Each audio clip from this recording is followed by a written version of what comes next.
Hello, folks. What was that? 5.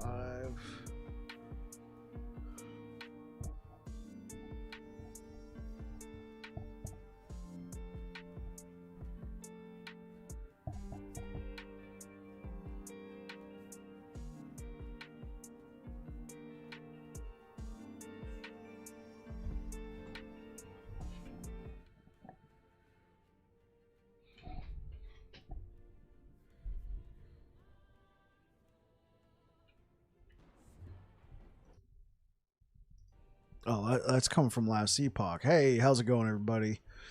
It's your boy Babbling Bike. I'm back here again. We are going to be streaming some more last Epoch. Hope you guys are all having a wonderful evening.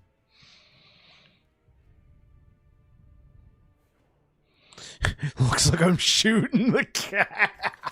Aaron, we've had enough of your shit. Taking him down. Oh, we have made it back. We are here for another session. Last Epoch. Last stream, I was grinding Lagon, and we pushed the corruption to 130, and we still have not found the blessing that we are looking for. So guess what, boys and girls? We're going back to Lagon. Renigi 85. I guess that's an unintended consequence with the gun emote.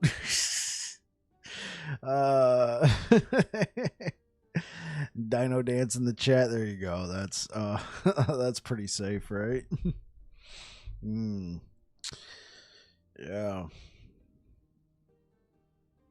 All right. we're getting into it. I haven't said this for a little while, but YouTube, if you're watching this as a past broadcast, just know that this is a live stream, so that's why it's a long video. Sorry, kitty. You heard of Hello Kitty? Well, get ready for Sorry Kitty. Bang, bang! Alright, let's jump into some gameplay.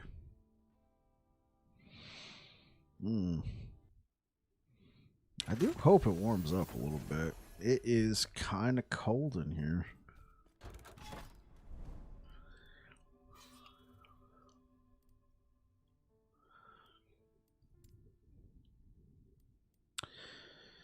%27 critical strike avoidance. It's something I don't want to do.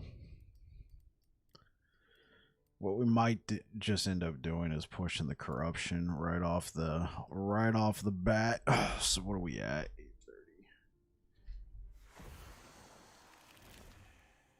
8:30 in the stream. I've been trying to write these timestamps down because I like to timestamp the live stream like right after we get done.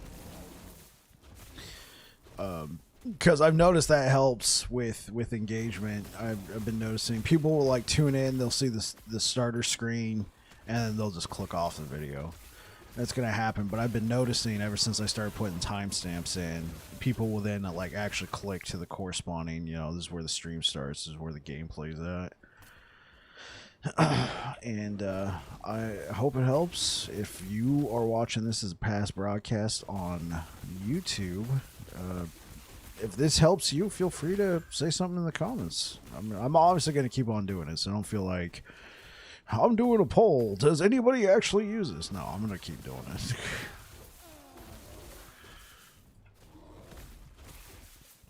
What I used to do is just do the stream and then scrub through the video and try and find it. Right, I found it.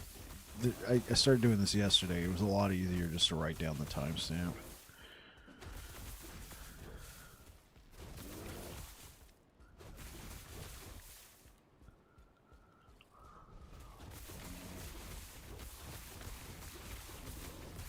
Oh, yeah. Turn the music back on.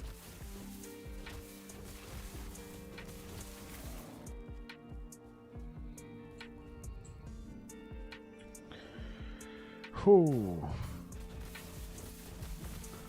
Hope you all had a wonderful day today. We are here to slay.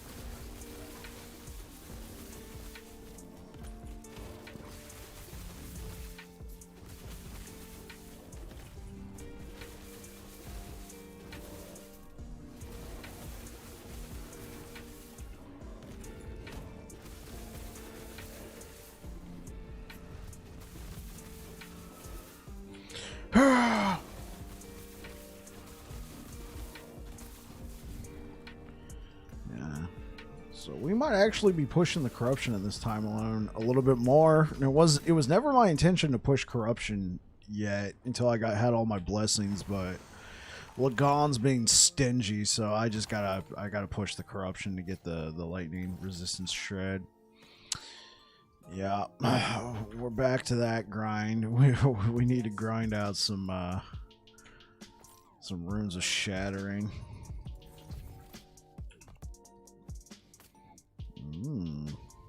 Tasty.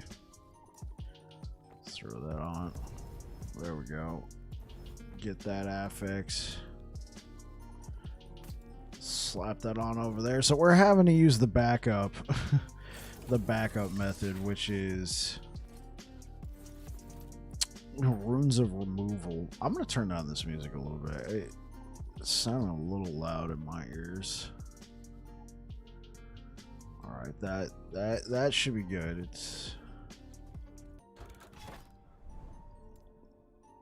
So we're gonna get. So if we complete this, we're gonna go up by 23. So we're gonna be at 153 corruption. That's a little. It might be a little high for our build, and we got a couple. What do we got? Let's just go out here and grab this stuff. It's not gonna hurt us. Let's actually grab these nodes.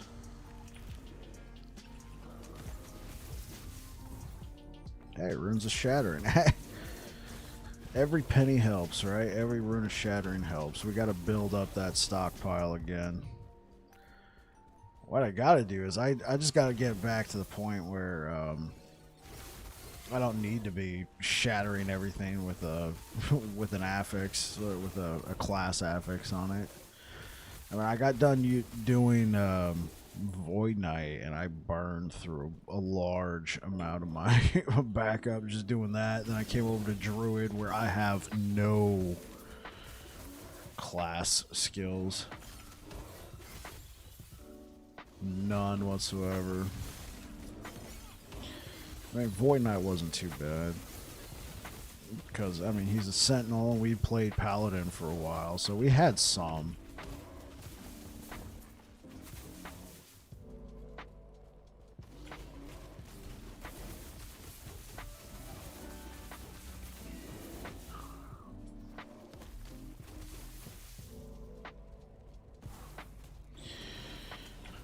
Keep it pushing, keep it pushing.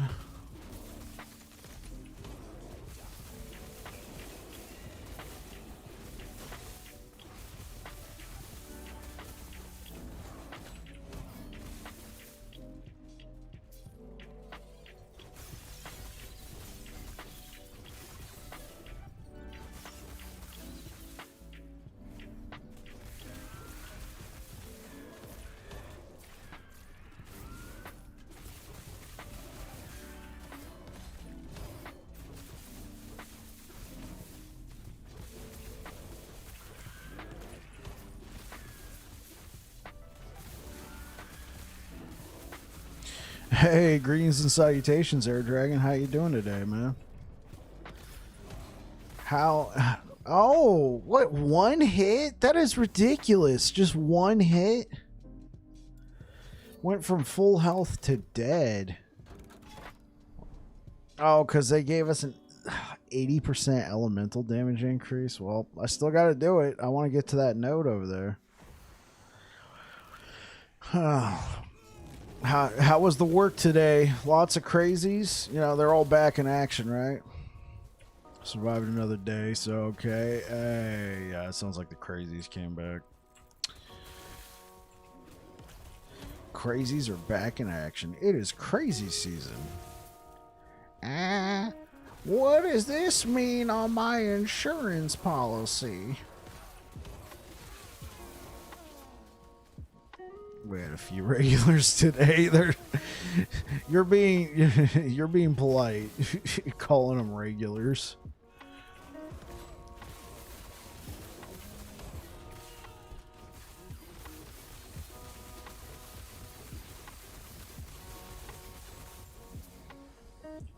Speaking of crazy, you guys listen to any of that Cat Williams interview he had with Shannon Sharp on Shannon's podcast? Bro, that shit was wild. Absolutely wild. It's like 2.5 hours long. Dude at work threw it on the speaker and we're listening, man. Just out here calling out other comedians, saying they sold their soul to the devil. Like, Kevin Hart sold he sold out. What? Cedric the Entertainer, he doesn't even write his own jokes. I'm like, what the frick? Just like calling out everybody. Bro, that was wild, man. It's burning up. I've seen like a few pictures of it come across my Facebook feed since that happened, because obviously Facebook was listening in, like, oh, they're listening to this shit show as well. Let's recommend some pictures, recommend some content. He's like, I know I'm gonna get canceled again, and I don't care. The truth needs to be known.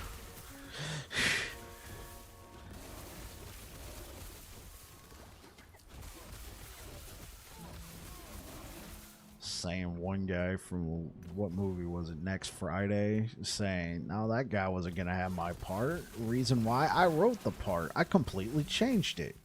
He was okay playing the character that gets raped in the bathroom." I'm like, what?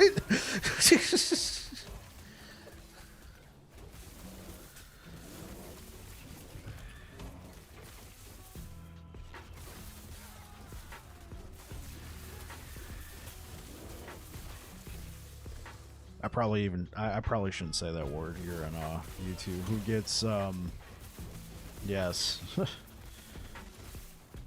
Gets assaulted in the bathroom. Yeah, let's not say that word. I realize now that's probably not the word to use.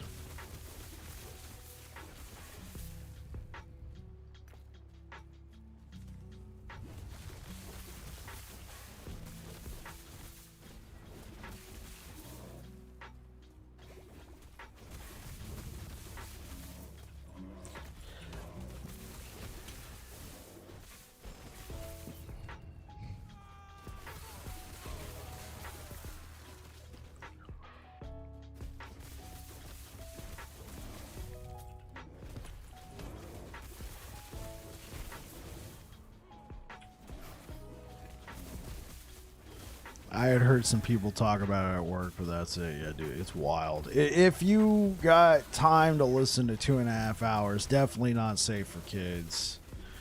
Not safe for work is questionable. They do swear sometimes. I guess it depends. At my work, we're in the kitchen. I call that place the control cave. For the most part. We just listen to whatever within reason. Yeah, it was wild.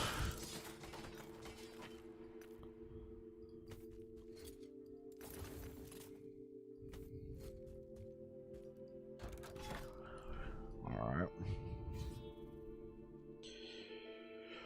Whew. So I tried the Costco brand of Irish whiskey. It's dangerous. It's so good. I drank so much last night. I drank so much last night. It wasn't my intention either. I was just like, oh, I haven't had a drink in a couple months. Let me just try some of this Irish whiskey that I picked up. The Costco brand. You know, I love Jameson. This was after the stream, thank God. Bro. I was drinking like I was 25 again, man. And since I hadn't had anything for a long time, I didn't really have any negative effects today, thank God. Except my stomach was like, what the hell is the matter with you? That stuff is too good. I gotta be careful. I gotta like drink that with supervision. My wife's gotta be there or something. Because I'll just finish the bottle now.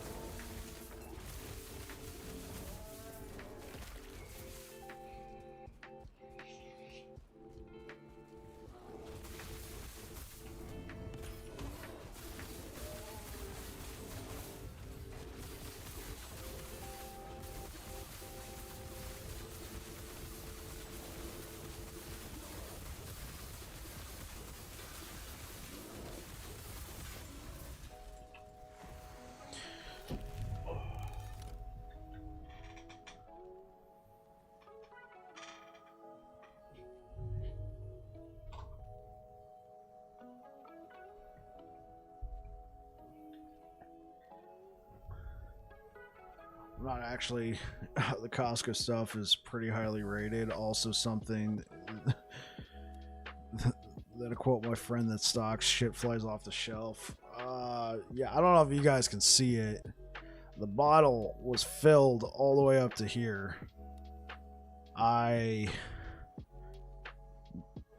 drink a decent amount for somebody who doesn't drink that much anymore. Dude.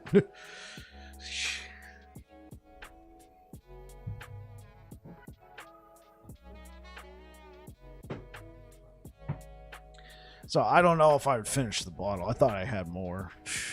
Like I drink a lot though. Storm High Pause. Okay, cool. We'll take that.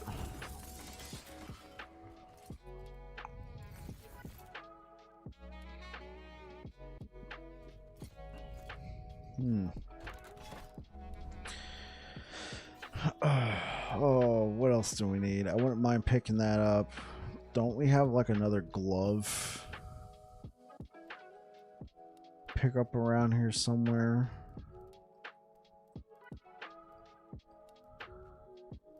Oh, right there. Okay, yeah, let's do it. See if we can't cleanse some of these modifiers before we fight Orbis.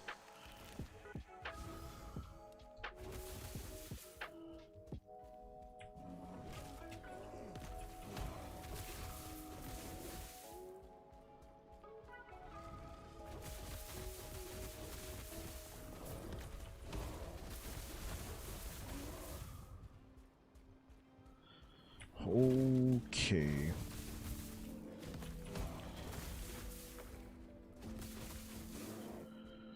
So, Air Dragon, your friend, was he just referring to the Irish whiskey or just like any Costco branded liquor?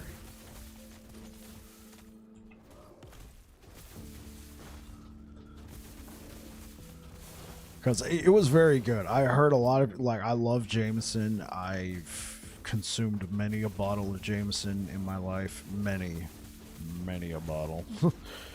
I've obviously slowed it down, but all their whiskeys and vodka. Okay, that makes sense. Yeah, I don't know how much they had in stock there. I just saw there was a bottle available for $29.99. I'm like, and of course they got it sitting right next to the Jameson. It makes sense. It's Irish whiskey, and so they keep the Irish whiskey in the same place. But it's also kind of like you can buy the Jameson for $42, $43, or you can buy our stuff for $29.99. Like, okay, I know what Jameson tastes like. For sure, let me try out your stuff. Oh my god.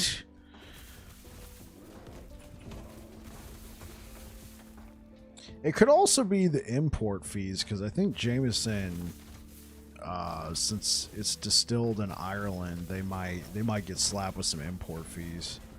Whereas this stuff, well, it's called Irish whiskey, so it has to be made in Ireland. I don't think you can make Irish whiskey here in the United States and call it Irish whiskey. The Falcon. I gotta take that only because it's an LP3.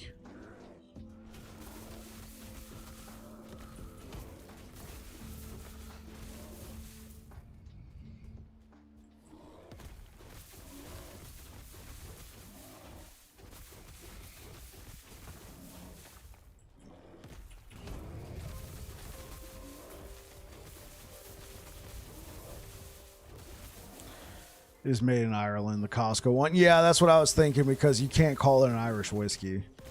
It's like you can't make Scotch here in the United States and call it Scotch. It has to be made in Scotland.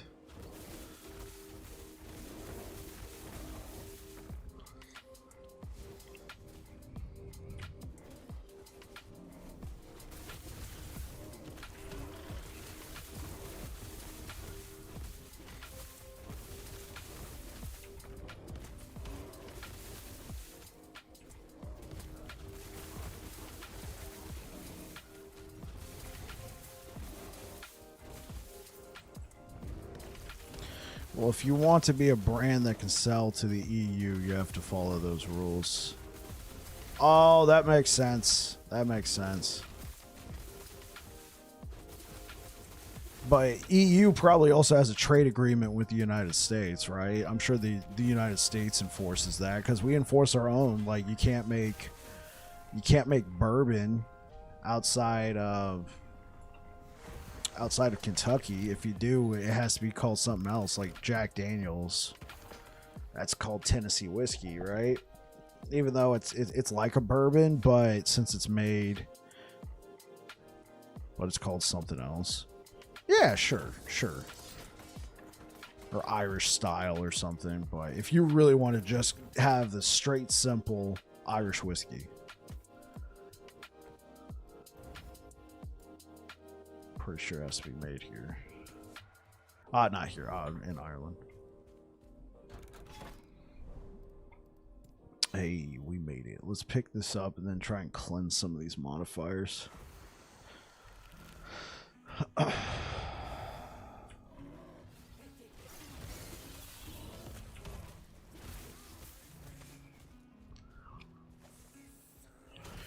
Bourbon in all but name. It is still bourbon, but bourbon is region specific. Right.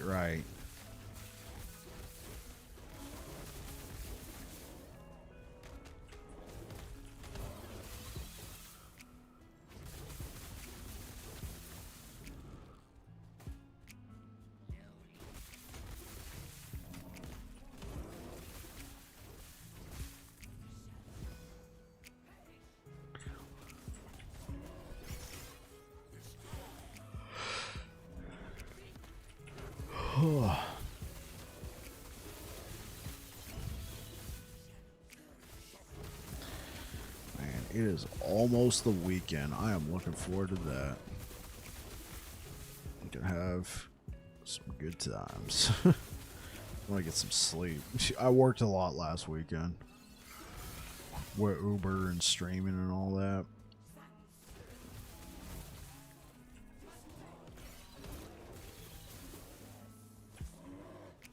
Running in place.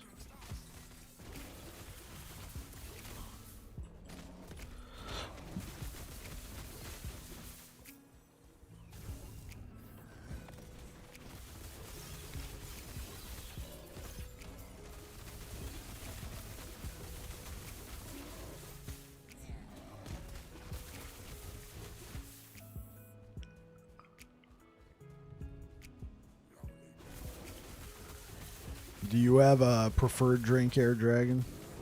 Or do you abstain? A preferred alcoholic beverage. There we go.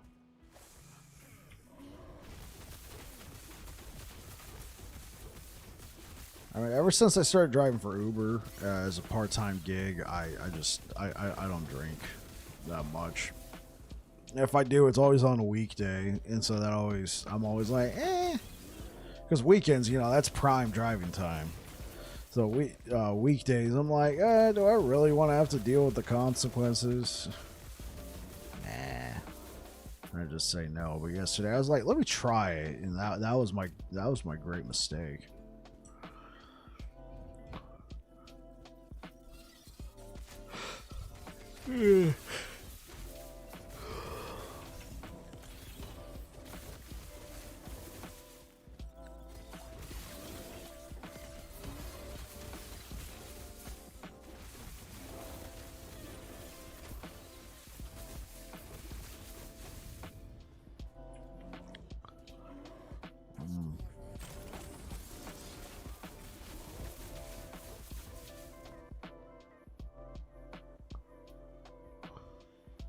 Okay, melee attack speed and critical strike chance. We might replace our swipe gloves with that or try and combine it.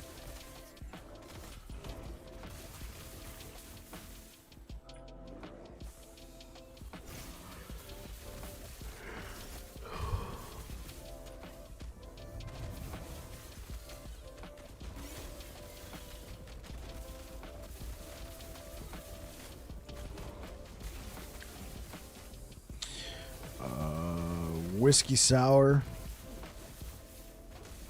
If you do, it's going to be a whiskey sour. Understood.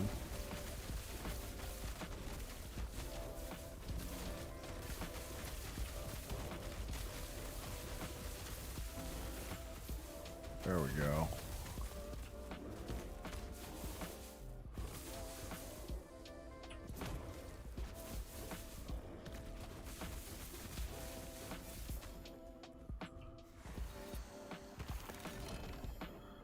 got Lyeth's Machinations. No thanks.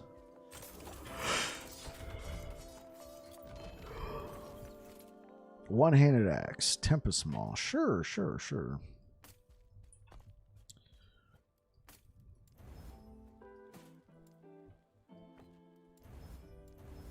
Oh, why did I even pick this up?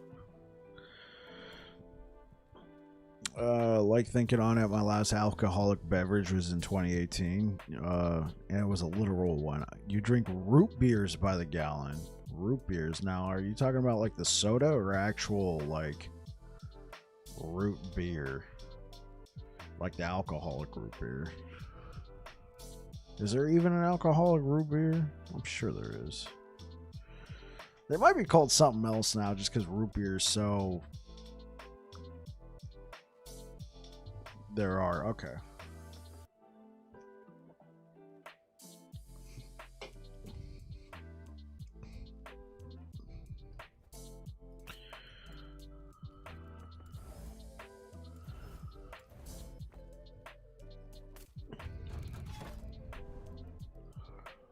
Okay, we can go down there for shields.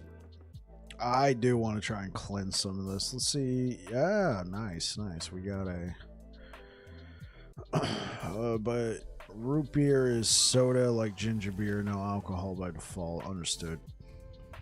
Yeah, I figured by default. It's just such a common soft drink.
So we gotta like find some better weapons.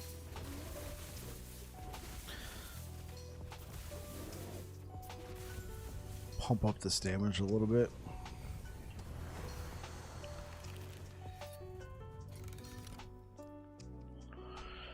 Like this could be cool. Melee damage, melee lightning damage, and then it comes with melee lightning. Strength and attunement. When you summon a totem, you also summon 4 storm sprites around the totem. Like, this could be a lot of fun. I can try this.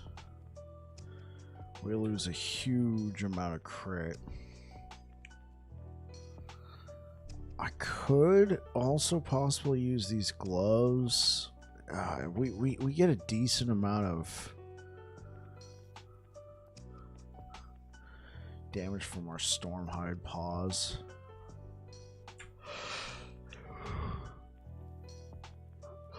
We get a decent amount from our Stormhide paws, though. So what I should try and do is combine this with our Stormhide paws and turn it into a legendary. That could be a play. This could be a play just to see. Okay, let's.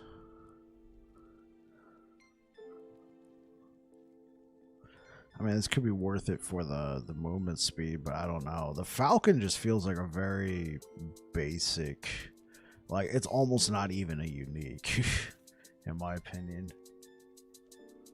it exists. What I really like to have is a static shell. Like a 2 or 3 LP static shell. I wouldn't mind trying that out. I just gotta get better gear, and pretty sure we can keep pushing though. Okay, let's get back into it. Let's try and clear a oh, there we go. We got some more glove. We got a double glove. Let's go.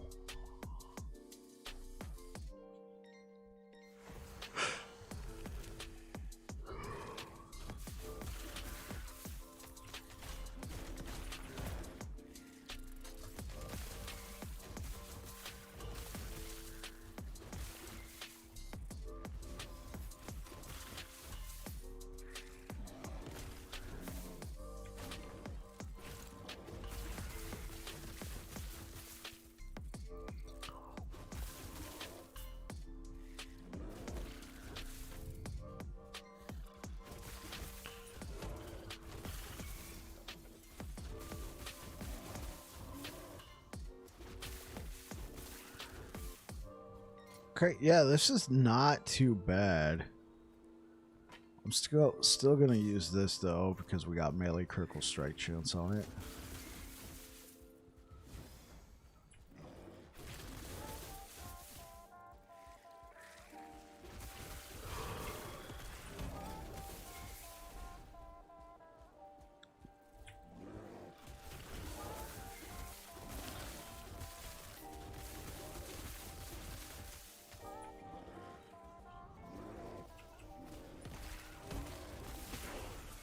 There we go, level 93. We're doing it. We're making it work.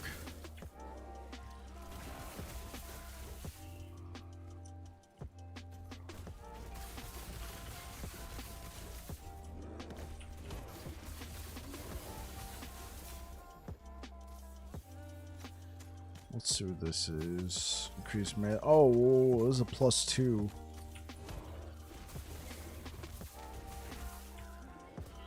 That's a +2 to werebear form. We're gonna need those.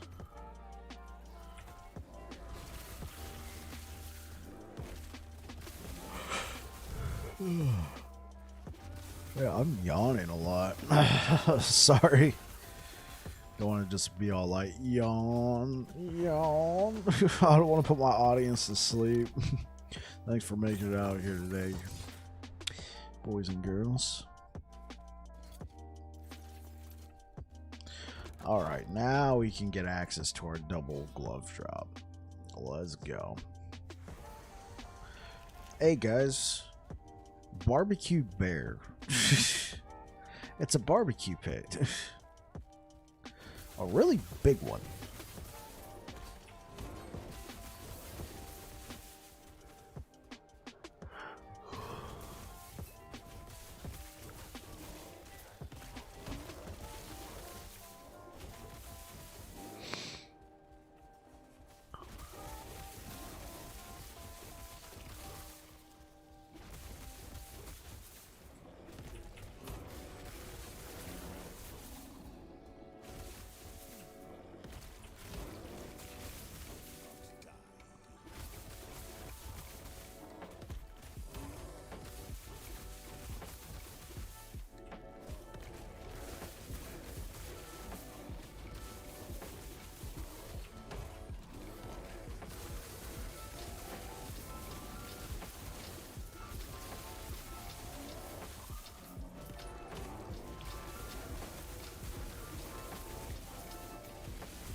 Oh.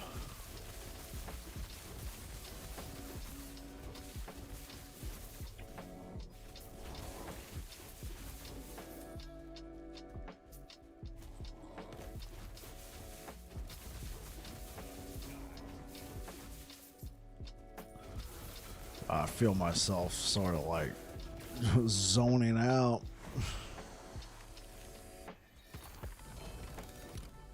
Fighting Chance. I have found a couple 2LP versions of this. I just don't think it's for me. Just an increase to the amount of damage we take.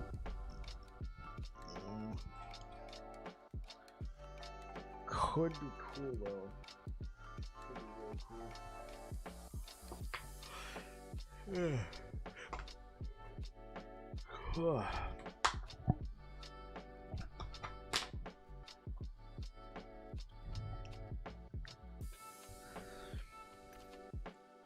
Valoroo.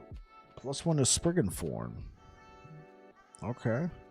I remember finding like one of these Spriggan uniques and it seemed really cool, and then at the very end cannot move if in Spriggan form. I'm like, wait, what?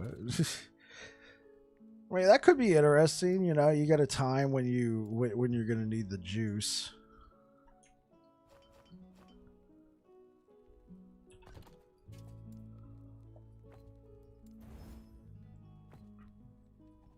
Excuse me. Let's keep that there. We throw the idols in there. My stashes are so organized. Thanks.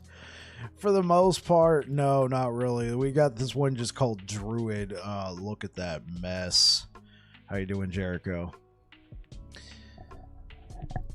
How are you doing? Hey, like, thanks for replying to my message. But yeah, my workplace blocked Discord all day. Like, I knew it would. So, Jericho, when I got home, I saw your message. It was looking better than yours.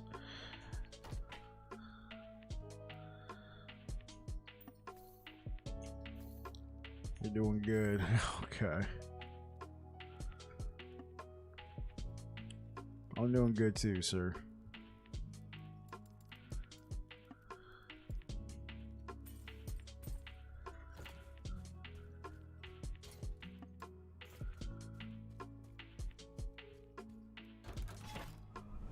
Did you even stream today, Jericho, or are you going live right around now? Because I went and checked. I didn't see if you were online. Kitchens are not the best for reception, loss of signal syncs. No, for sure. The kitchen is an absolute, yeah, it's an absolute dead zone. You are 100% correct, Air Dragon. Then on top of it, if we want internet in the kitchen, we got to use the Wi-Fi that the military provides, and they block a bunch of stuff. No stream tonight. I got lazy. We'll have to link up next week, probably, right? Ah, that's all good. That's all good. 100%. Yeah. I sent you a few proposals in the Discord message. You can check them out. And I'll just leave it at that. At your own convenience.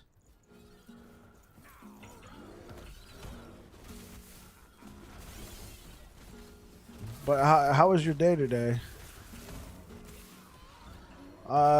No, it's my intention to eventually get a Saturday stream started before Last Epoch launches, because you see right now on Saturdays I run a Dungeons and Dragons game. Now the past couple Saturdays I haven't been running a Dungeons and Dragons game, but it was like last week on Saturday was my wife's birthday. The week before that was Christmas weekend. You know, I wasn't doing any of this stuff. So I want to get this Dungeons and Dragons game. I want to tie it up with a nice bow, and then you know, send it off as a gift, basically. Gotcha. I'll just message you on Discord about it. Yeah, that sounds good.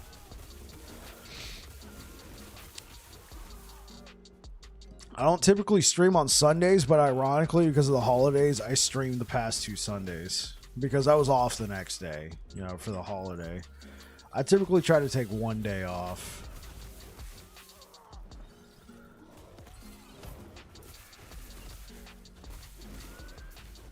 But yeah, I want to get a regular Saturday stream going before Last Epoch comes out. That way people are used to seeing me on Saturdays. It's just, I happen to have a Dungeons and Dragons game that doesn't end. Even though I'm the dungeon master, I can't bring myself to tell everybody, hey, game's over. We've been playing for 3 years. I've happened to get some modicum of success on here, on streaming, but I don't want to just scrap it all of a sudden. I want to end it right, you know. So many Dungeons and Dragons games just end, you know, due to time commitments and all that. I don't want to be that one, because I've had a couple end. Yeah, it's coming up pretty quick. I took 2 weeks off for it. So definitely by the start of February, at the most, at the start of February, I want to be doing regular Saturday streams.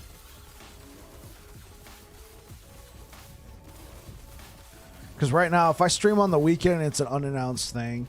Sometimes we get good turnout, sometimes not, because it's unannounced. You know, nobody knows to expect me.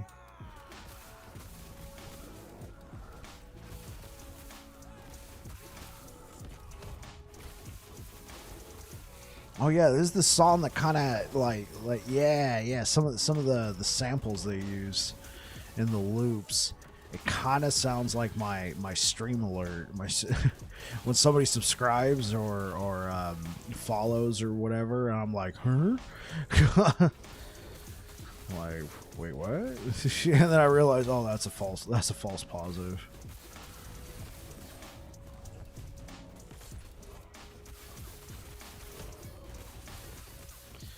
Dude, full release is going to be insane, Jericho. Are you going to be playing during full release? I mean, you seem to be liking the game, but I don't want to assume or project.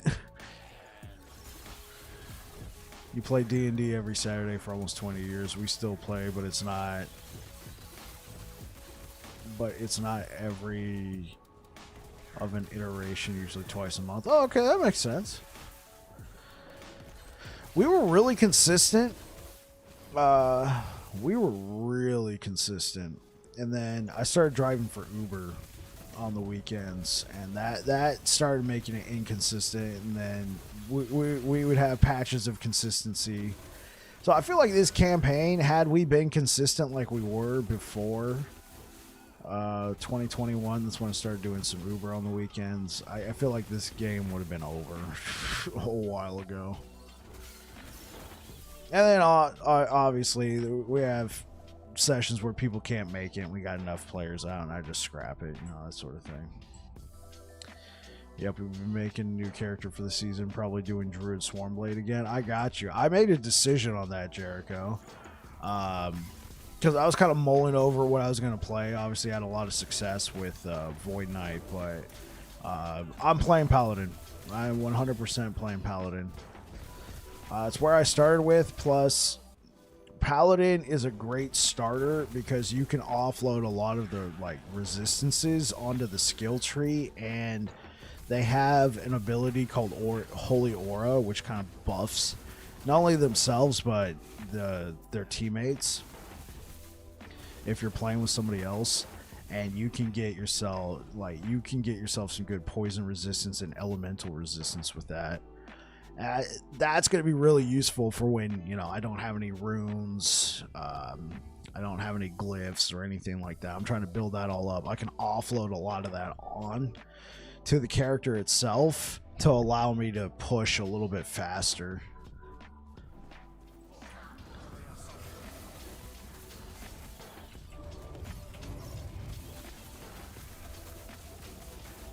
And only paladins can use Holy Aura. It's their keystone ability. You know how every class has their own keystone ability? What was it? This one right here. Every mastery. So the Druid in the Primalist skill tree, they get werebear form. So only Druids can be werebears. I can't be like a Beastmaster who dips into the Druid tree, because what a lot of people do, like for Shaman, they'll master Shaman, they'll get like the Storm Totem, but then they'll dip into the Druid skill tree and then they'll get like Spriggan form.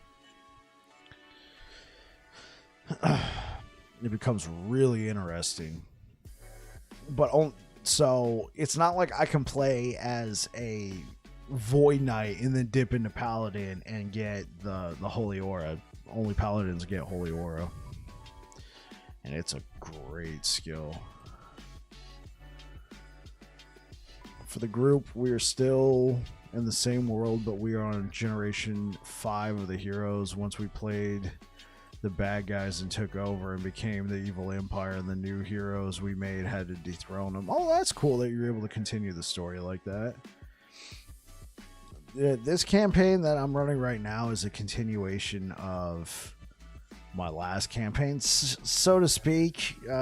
Certain events were set in motion in the last campaign, so this one took place 65 years after the last campaign. So a lot of the heroes from the last campaign have become like legendary. You know, sometimes the players will like find a statue or hear mention of their exploits in the history books of the world, right? It's a whole custom world. And it's been a lot of fun just kind of bringing up some stuff. Or sometimes they'll run into like an NPC from the previous campaign, because some of those fantasy races have long lives, and I use that to my storytelling advantage. All right, let's see what kind of gloves we got. Boulder Fist, no thanks. Yeah. So I'm gonna play Forge Guard before the season comes out, but my mind's already made up. I'm gonna be playing Paladin. Heck, I might even just start a new Paladin. I don't know if I want to do that, because then I might get a little burned out on playing Paladin by the time we actually get to release. There is I want a modicum of like, oh, this is fresh. I haven't played Paladin for a while. You know, I don't want to be like, I just got done playing this guy for a month and now I'm starting a brand new one. I don't know if I want to do that. With that in mind, maybe I shouldn't even do Forge Guard, because it's still a Sentinel. I do think it would be important to check out Forge Guard, though. Get used to their abilities, because there might be some points. Some what am I thinking? Not like this, but like over here, there might be like some nodes right here that I might be like, oh, that's going to be useful if I'm playing Paladin. Let me take that, you know.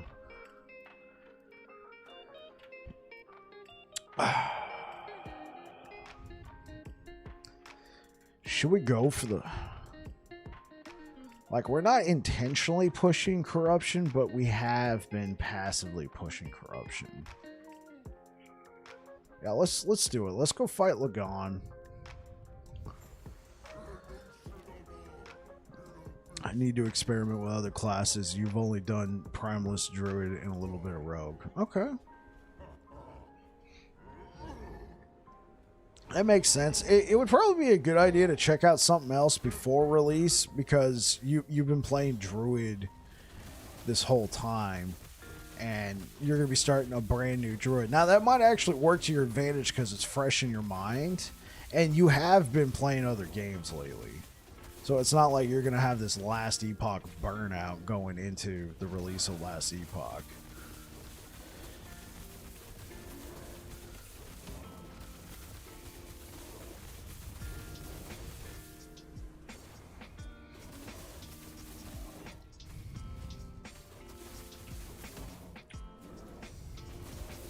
Oh, we barely dodged that one.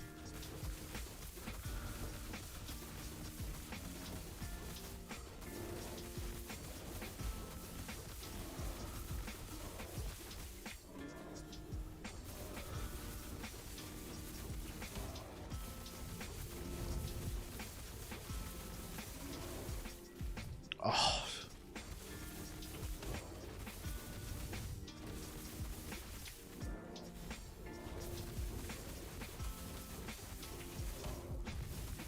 We're wearing them down little by little, chat.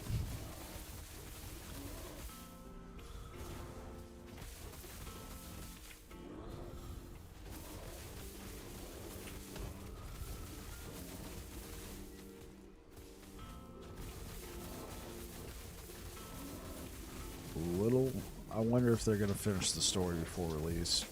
Probably not. It'll probably be finished on release.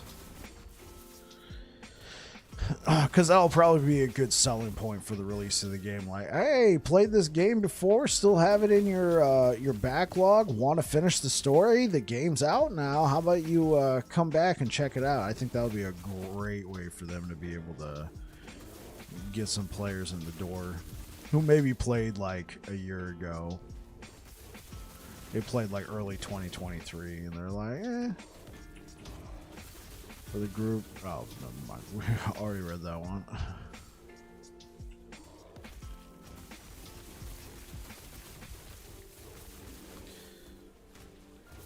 Yeah, so if the story's finished, if anything, it would be on release. They may not even have it finished, honestly. I don't know if they said one way or the other. I haven't looked into that, so we shall see. I would like to finish the story as well. It held my interest. I think one problem I'll have with the campaign, though, is I've gotten so used to just skipping large parts of it because I'm starting new characters.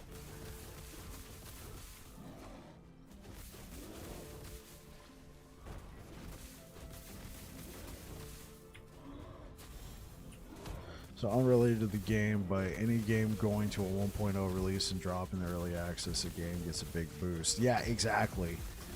Last Epoch, like, mark my words. I don't think anybody disagrees with me on this, but Last Epoch's going to have a moment in February. It's going to absolutely have a moment in February. You're going to see tens of thousands of people, is what I'm predicting. I'm predicting we're going to see tens of thousands of people watching the game. I wasn't paying attention. Ah, shoot. I wasn't paying attention. I was like, oh yeah, no, no, no. And then I saw he wound up his big attack. Yeah, I think it's going to get a huge boost because you're going to have guys like me who are kind of newer to the game. Like, I started in September, who have been streaming it. Died to Lagon, welcome to my world. Well, I usually dodge his main like eye cannon attack, but I wasn't paying attention. Honest answer, I hope they get the server side stuff sorted. Release is gonna blow any tiny issues way out of proportion. It is. I don't know if I'm going to create an SSF character. Probably not, but I 100% plan on playing solo. Yeah, I 100% plan on playing solo. So if they can at least maintain servers for the solo dolo riders like me, then I'll appreciate that. But yeah, there is a concern because there's going to be so many people trying to play this game on release, and I don't want to play an offline character at all. Like, I want the character to be online, because if I was going to do an offline character, I might as well do an SSF character.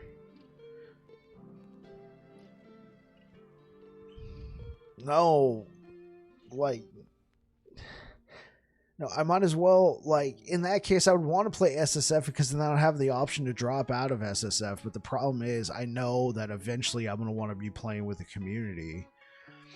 And so if I just start on normal, I'll actually have stuff to use in the game.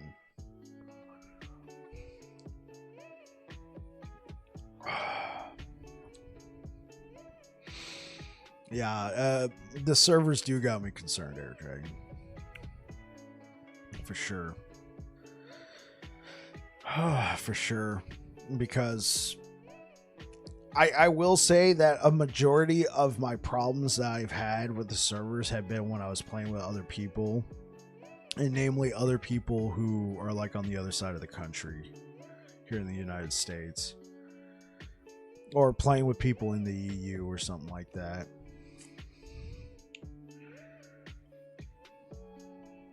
Yeah.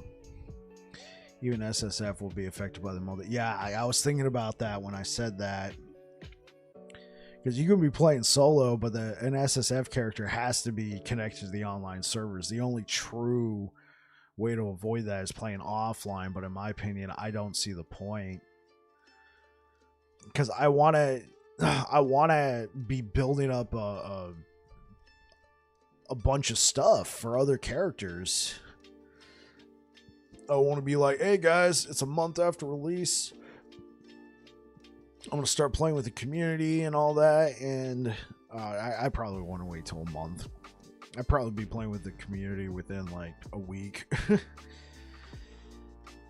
And I just want to have stuff there. I don't want to be all like, oh, give me some time to, build up my inventory again. But yeah, I'm expecting a ton of people to be playing this game. We already know Rax is going to come back. Zizaran's going to come back. Dat Mods, Woody Joe's probably going to come check it out. Darth Microtransaction. Asmongold's even been talking about playing this game. Like this game's going to have a moment on release.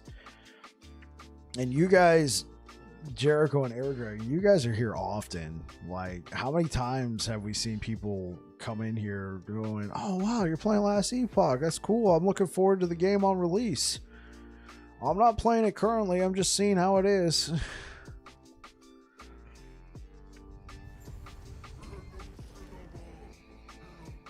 We've seen a lot of those people.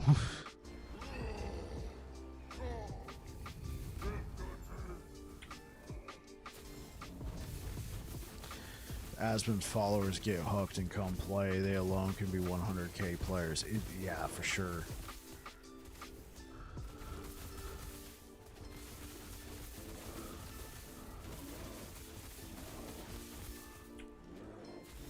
Because, like, Asmongold has seriously carried games on his back. He has made games like Vampire Survivors. How many people had played Vampire Survivors before Asmongold played it? I mean, there definitely been people who had played it, but I feel like he definitely boosted the popularity of that game by a lot.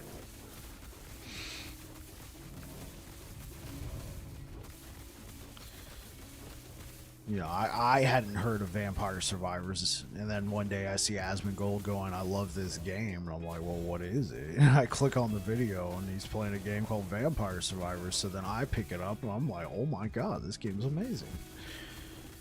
I love this game. And then Halls of Torment, he was playing Halls of Torment, and I picked it up, and I'm like, oh my gosh, I love Halls of Torment. Here we go. Me not paying attention again. Luckily, I dodged that one.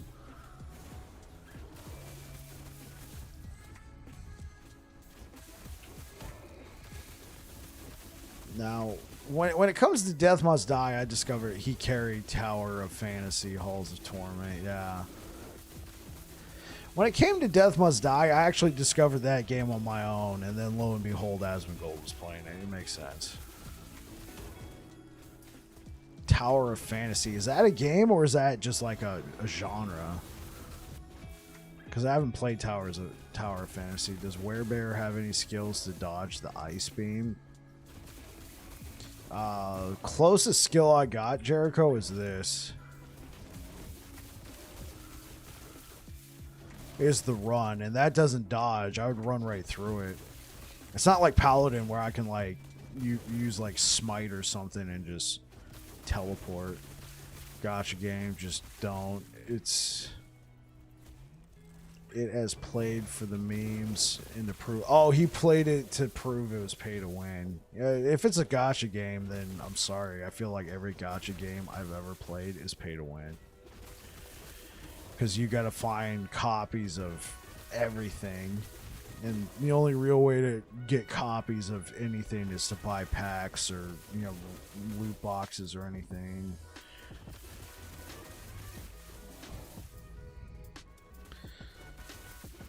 I did that for Raid Shadow Legends. Which was a shame because Raid Shadow Legends was actually a fun game, but it so much gotcha built into it. And since it's a mobile game, it's pretty basic. Look, I like collecting pretty things, people, whatever, but we gotta stop for sure, for sure. Yeah, yeah. It's all digital too. It's not like you're collecting Magic the Gathering cards and then Magic the Gathering goes away. You still got the cards.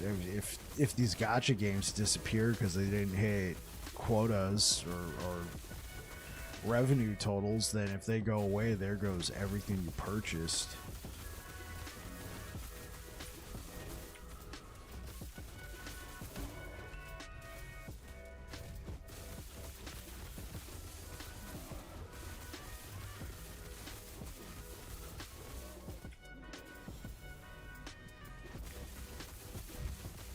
Oh, you playing Collect MTG still or past?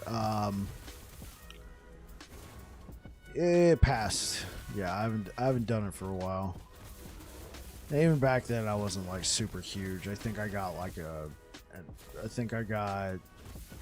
when they did the Dungeons and Dragons crossover. I think I picked up like a couple booster packs just to have a couple cards.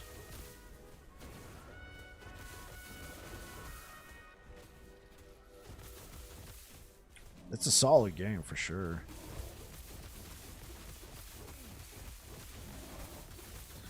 I can't keep up with it, you know?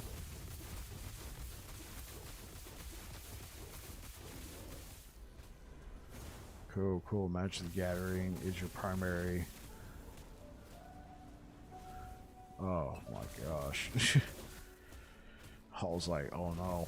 I forgot to dodge the eye cannon. You've been playing since 96. Wow. Cold damage, mana, health regen, ward per second. We might as well just stick with keep current. Dude, he's being super stingy with this blessing. I'll take whatever version I can find.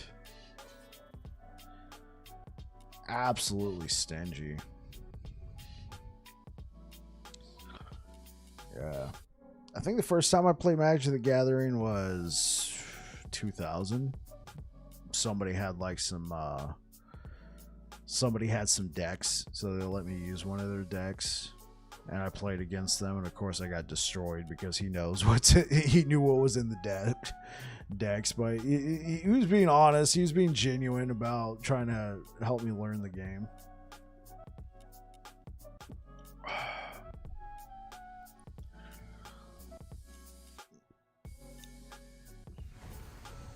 All right, here we go. We're going up against Orbis. If we complete this, we will be in like the 160s.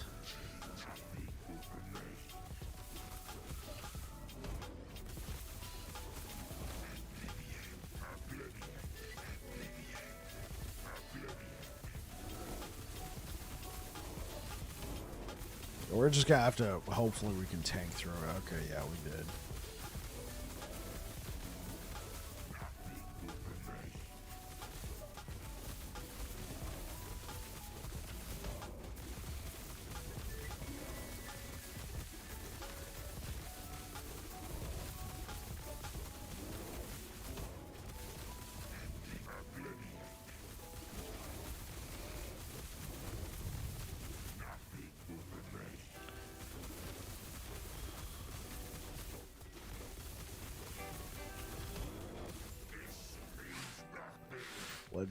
LP2. Here we go. Do you have any of those cards still? Lots of Magic the Gathering cards are crazy valuable now from that time. I don't think so. No. Because I didn't... The first time I played it was somebody else's deck, and he didn't give it to me. He just let me use one of his decks. First time I actually owned any cards, I think, was like from 2008. I don't know what happened. And even back then, I bought some cards just to have cards. I don't know what became of them. Yeah, unfortunately, I don't have any of those old cards. Yeah, they're probably valuable now.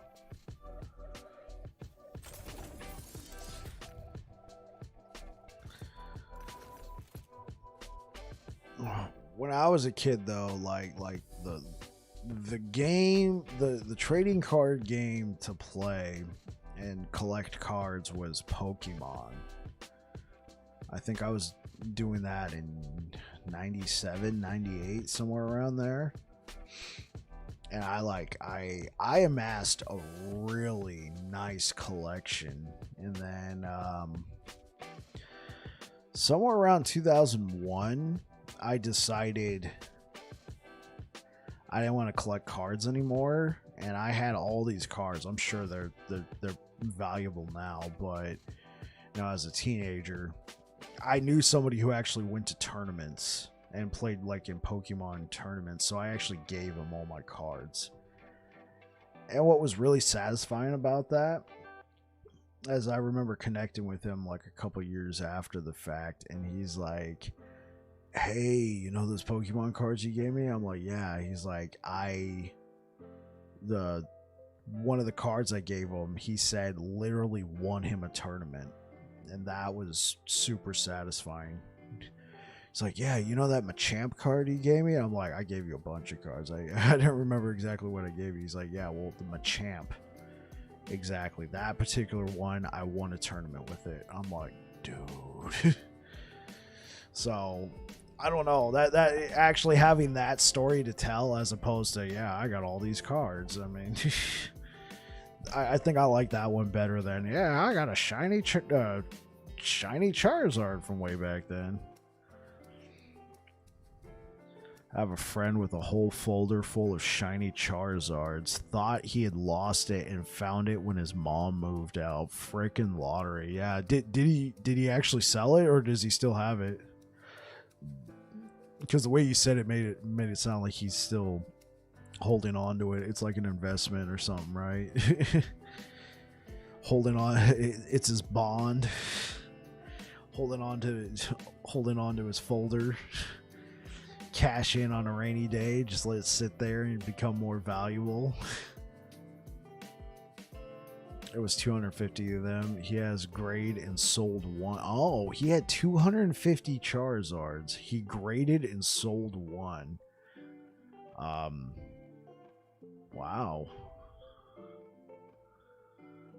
I wonder if he, did he tell you the amount? And if he did, are you comfortable sharing it? $20,000. That is amazing. And that was just obviously not every one of those Charizards are worth 20,000. That one might have been like a misprint or something. The one that he sold, but that's freaking awesome. To still have 249 Charizards from like 98, 96.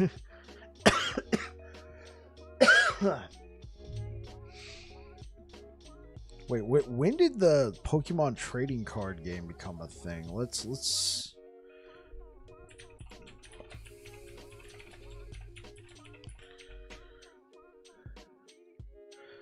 do we got like a history?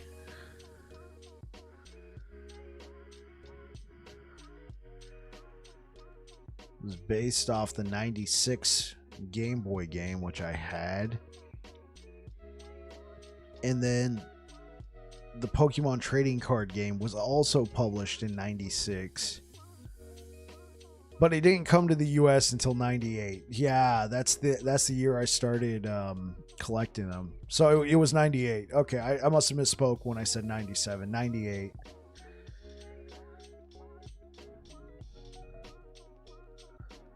Yeah, 1998. Wow.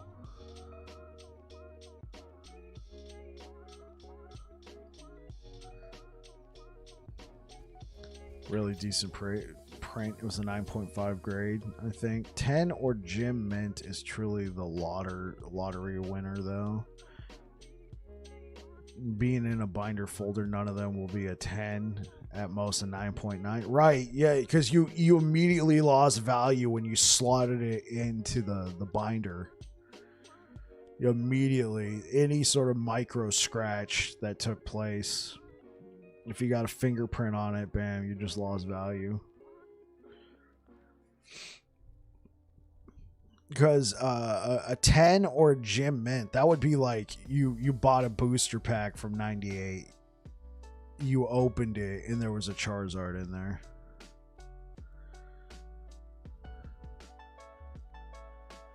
Okay, so millions of dollars for a 10.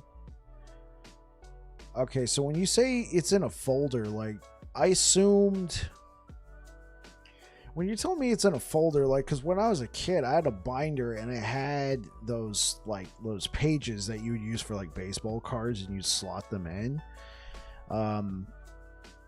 And we would call those sleeves. Like, when you say a sleeve, do you mean like its own sleeve that's not in a folder?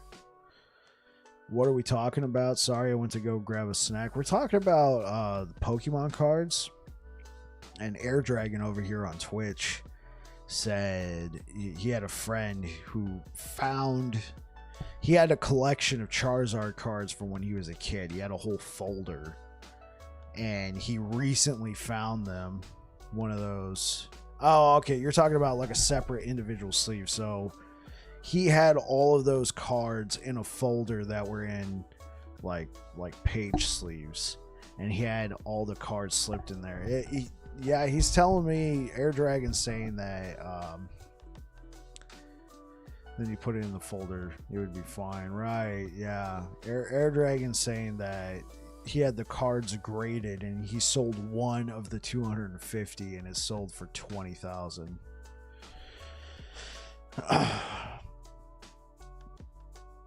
But what we're discussing right now is what we're discussing is what the value of the card would be, because there's no way it could ever be a 10. Because it was taken out of the pack. You probably had fingerprints and or, you know, just like stuff from your hands get transferred over, immediately reduce the value, and then it gets slid into a folder, which reduces the value again because now you get micro scratches from the plastic.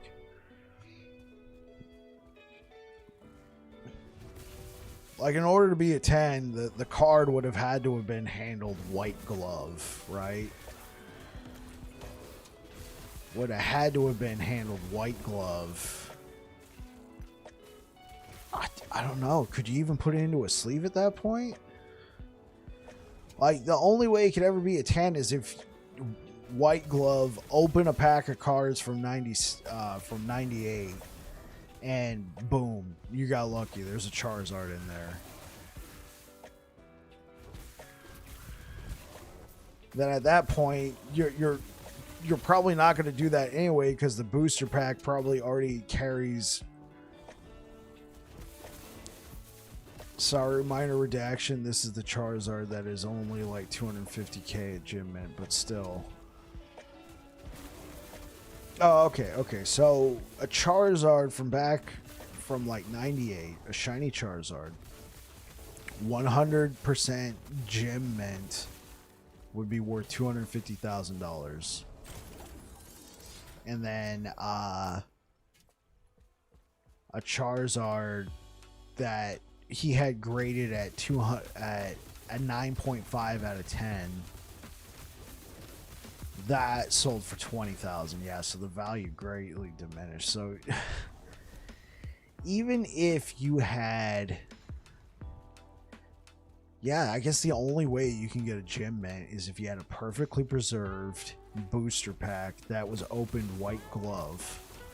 I'll never understand the Pokemon trading card game had a random frenzy resurgence in the last few. Yeah, it did.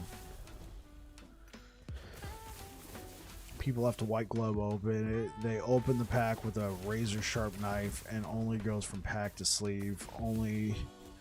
Only way to have a chance at a gym. Gym 10 also requires the print to be perfectly centered and the color was spot on. Understood.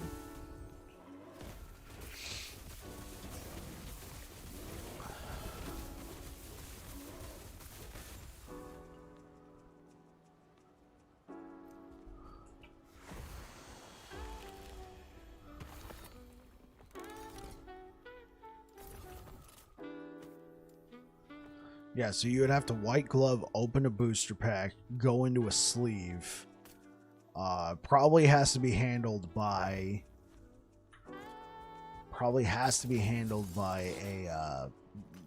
a professional in that environment to document that this came from this pack. It was sourced.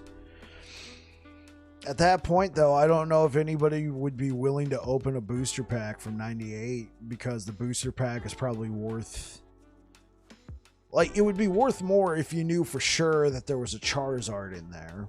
But since you don't know that there's a shiny Charizard in there, the booster pack carries a larger value. Since there is the possibility, once it's opened, you know there is no longer a possibility because you looked at the card. Booster pack sells for a fair price, I think. The packs go for 10 to 12K. Yeah, and so if you open it and there isn't a single... If you open it and there's not a single Charizard in there, like even if it had another rare card, it's probably not going to be worth anywhere around that amount of money. It's a huge gamble. It's the ultimate loot box.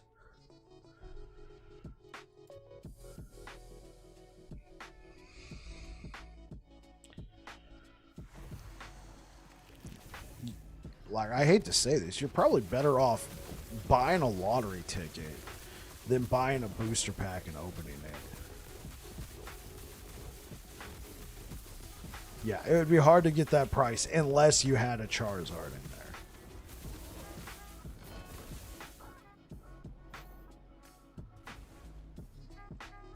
there. Which you won't know for sure unless you open the pack.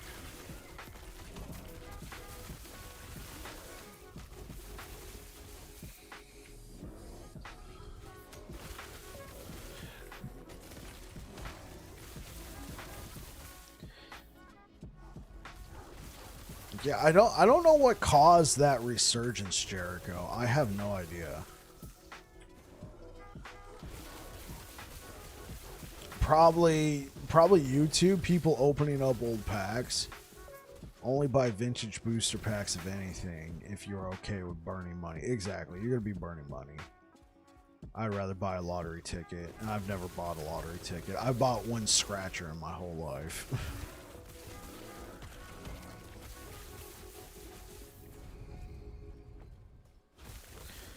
Now, I have thrown in on a pool where some people at work are like, "Hey, let's buy some lottery tickets," and so I contributed like $5 or something. So technically, I have purchased a lottery ticket, but that was because I was like, "Hey, this is fun. We're all having fun." You know, everybody of course thinks we're guaranteed to win because 60 people threw in on a pool. We're gonna win the lottery. Of course, it never happened. I got so bad they stopped. It got so bad they stopped selling the cards at Target and Walmart, which sucks for those of us who like to casually buy cards every now and then. Yeah. Kids from that era growing up and having money. That's how it happened. Yeah, that's true.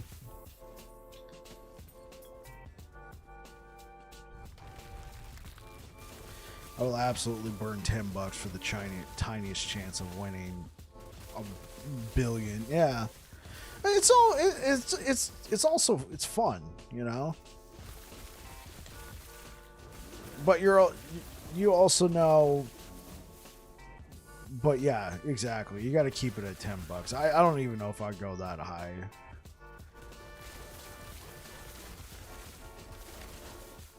I think here in California you can buy a Powerball ticket for like $2 for like one number, right? Now most people fill out the whole ticket, which would be $10.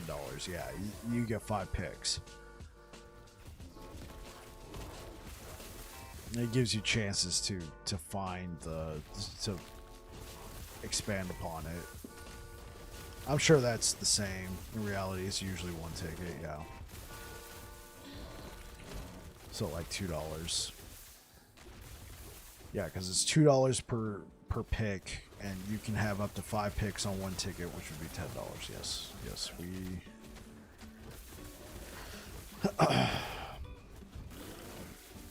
It's fun. One of these times, like whenever the jackpot starts getting back up into the couple 100 million plus, I'll probably throw down. Throw down by a number. Throw $2 at it.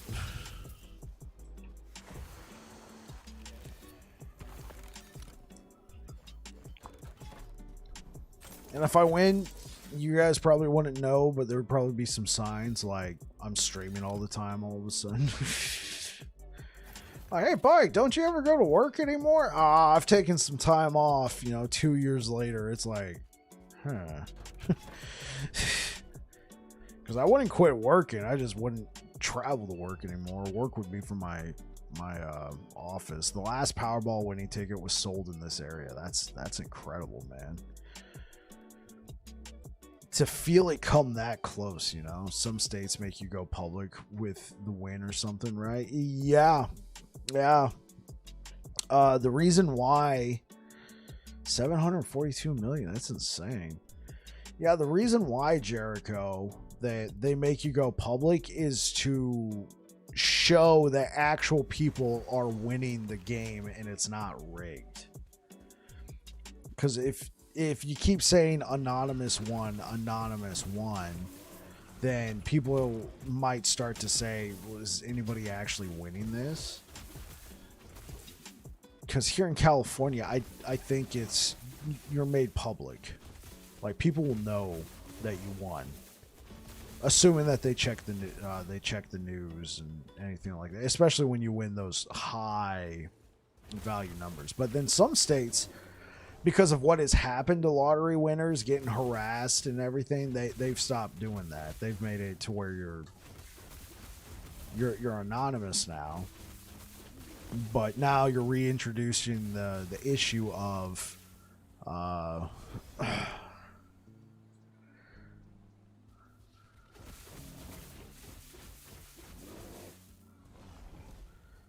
your name is public because of FOIA requests. No one can stop you from hiring a lawyer, bonding them to claim the ticket in the name of a trust. Yeah, I would probably do something like that.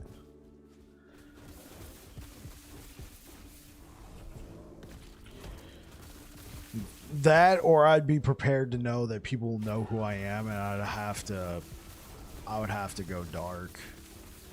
If I bought a piece of property, I'd have to buy it through a trust.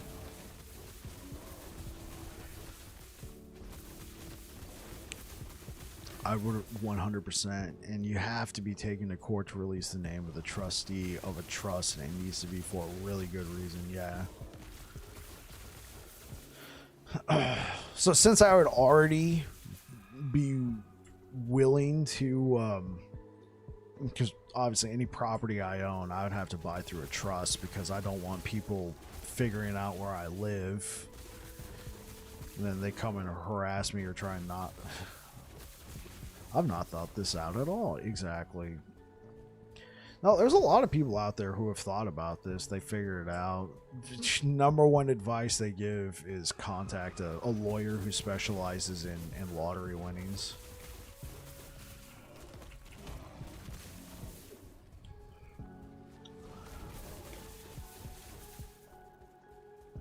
I already know if I had ever won anything like that. Again, I would have to buy a ticket.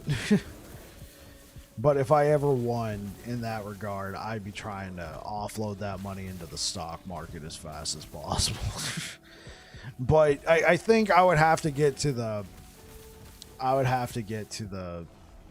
claiming the ticket part first, which I would probably do what you're talking about. Contact a lawyer, get some advice, see if we can create a trust. Crypto, JK, I know nothing about investing. No, crypto is not good anymore. Crypto is very not good. A lot of people have lost their shirt because of crypto. And my mom wanted to invest into crypto a couple years ago when it was going insane, and I talked her out of it. I'm like, no, Mom, listen, as a PC gamer, I've seen this cycle happen so many times with crypto. It goes up, it goes up, it goes up, and then what happens is you hit saturation. The current graphics card that's out there can't mine any more cards, any more coins, and so then you hit a bubble. It bursts, and then you come crashing down. And then like 2 years later or whatever, when the next generation of graphics cards comes out that allows you to mine again, then all of a sudden it starts going up. So crypto will be back. Well, maybe not. Like there will be, in my opinion, I think crypto will have a resurgence. I don't know if it'll be like what we saw during 2020. I don't know if it'll be like that.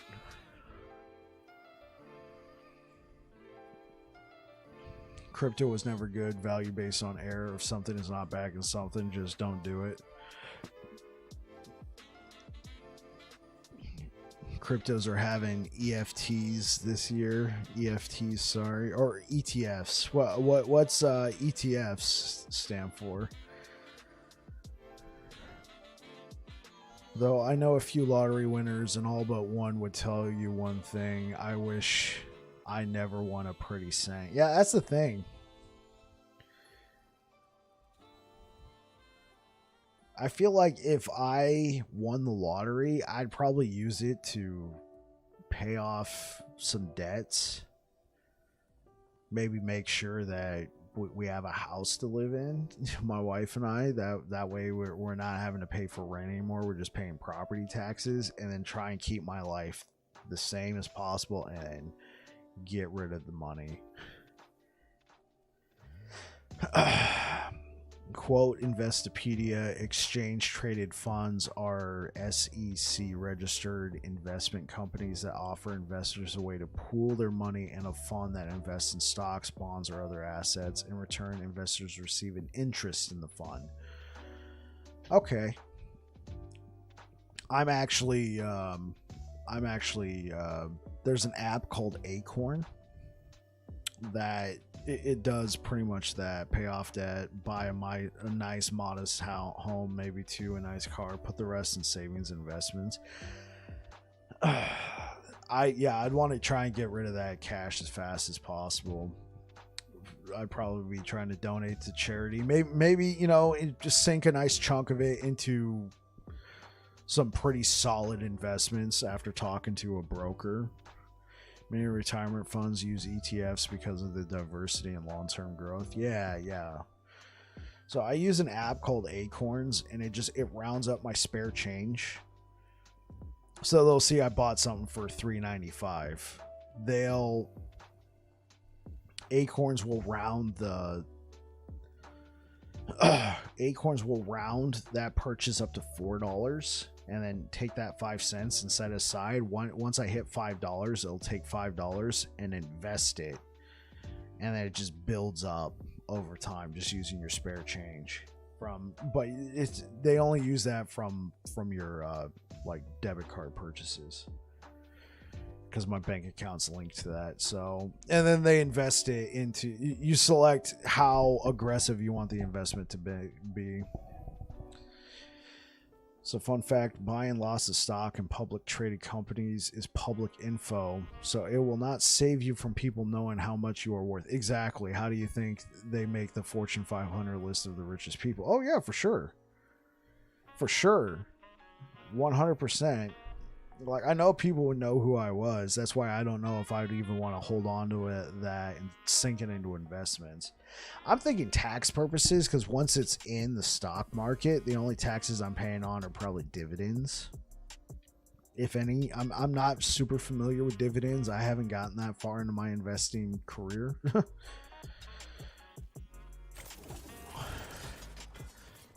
Because the investments I'm involved in, I've just told them, just any dividends I get, just turn that around and reinvest it back into the stock. And the stocks I'm invested in are they're in stocks, they're in bonds, they're in they're in stuff like that. Hold on, someone there? No,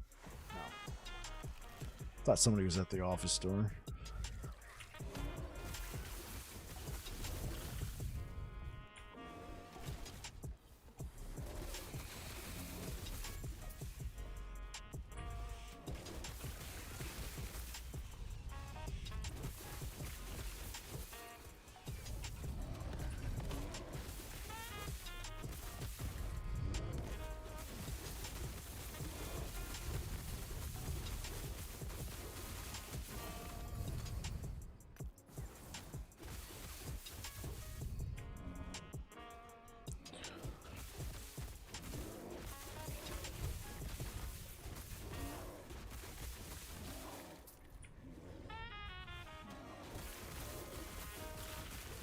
So it would depend on how often your fund manager trades stocks and bonds. Short terms can be reported on taxes. It's a bit complicated.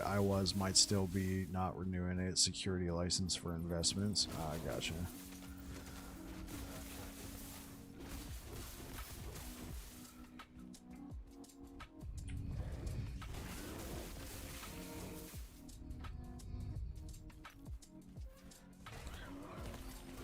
So you actually know what you're talking about. Understood.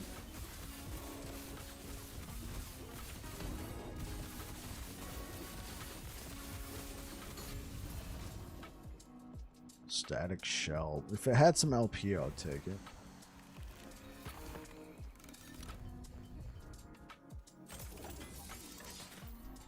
Did I ever invest that point? I did.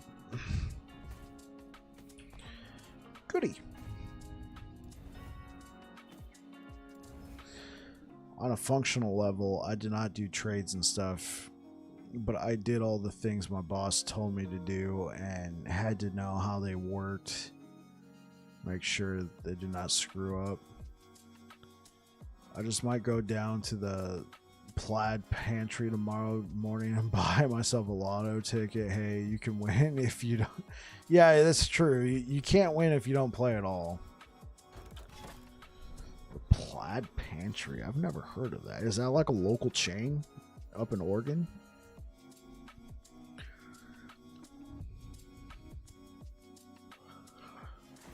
I did all the things my boss told me to do and had to know how they worked out. Make sure things don't get screwed. Okay, yeah, I understand now.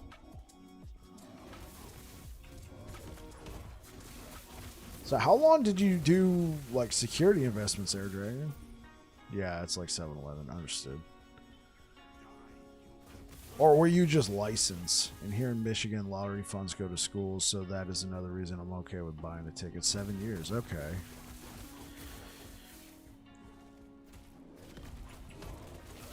Yeah, you know what, Air Dragon, it's coming back to me. I remember you said you had clients.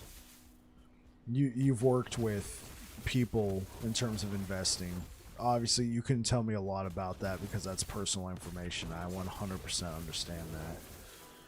Yeah, I remember you were talking about that on the stream before.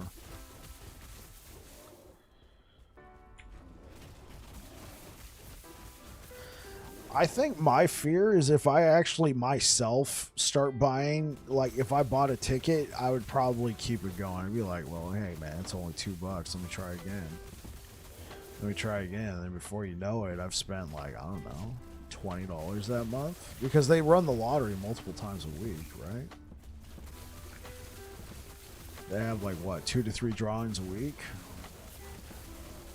And assuming you're only doing the $2 at a time, that could still add up. And if you're like, oh well, I want to maximize my ticket, give me all 5 picks. That's $10.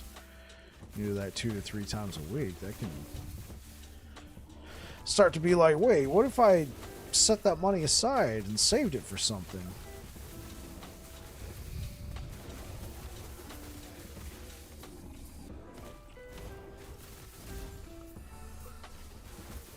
Wait, do they charge you to fill the numbers on the lotto tickets? Yeah, so Jericho, when you buy a ticket and it's got a number on there, that's called a pick. And if you go up and you get what's called a quick pick, that means it's generated for you. They just randomly select some numbers for you, and they'll put one number on the ticket. One selection of numbers on the ticket. Not like per number, but like, let's say you did Mega Ball, right? Or Powerball. And it gives you like the 5 numbers or 6 numbers and then like the Powerball number. That's one pick. That's $2. There's room on the ticket for 5. So each pick would be $2 each. So if you bought a ticket and you filled it with 5 picks, that's a $10 ticket. So if you're doing a $10 ticket 2 or 3 times a week, that's $20 to $30. And if you're doing that every week, that's about 4 weeks. Oh wow, what a racket. The lotto, though, like what Air Dragon was saying, you only buy a lotto ticket if the lottery jackpot's over 650 million. Yeah, that's what happens a lot of time, though. There's people who have a number in mind. I bet the only people that win are the ones that pick all 5 numbers. I have no idea. I have no idea. I can't say I've talked to anyone who's ever won the lottery before, so I don't know what their strategy is. I doubt, like, I know it's happened a few times. There's people who've never played the lotto before. They go buy a ticket and then they win millions of dollars. Good for them, right? But there's probably a lot of people out there who play every week, probably multiple times a week, and they do that their whole lives and they never win. Winning is completely random. One easy pick wins as often as pick 5. Yeah. And of course, everybody, they see, like, they get the jackpot in their eyes, and that's what they're thinking. But you can also win money from the ticket in other ways. Like, if you match all 5 numbers, but like you don't get like the Powerball number, I believe that's $1 million. If you match only a few numbers, if they're like sequential or something like that, it could be worth, you know, a couple bucks. It depends. So if you do that, make sure you completely understand. Like, you could still win even if you didn't win the jackpot. Like, I would hate to be like, you buy a ticket and then you're like, oh wow, I matched all the numbers. Oh, I didn't get the Powerball number, and then you throw the ticket away. Well, that ticket was probably worth $1 million. I think just matching the Powerball number's worth. Oh, really? I thought you had to match all numbers. You got to match all numbers if you want to win the jackpot. And that's why everybody who buys a ticket, that's what they're looking at. They're looking at the big number that's being, you know, blasted all over billboards and gas stations and everything. Now, oh, the Powerball, it's up to 500 million. You know, that's the number everybody is shooting for. But you can win, you know, a decent amount of money for just matching 5 numbers. You have to buy like 50 to finally move up to a better overall odds, but it's still only a partial increase. Most winners come from day-to-day lottery wins in groups, buying thousands of tickets and splitting the winnings. Yeah.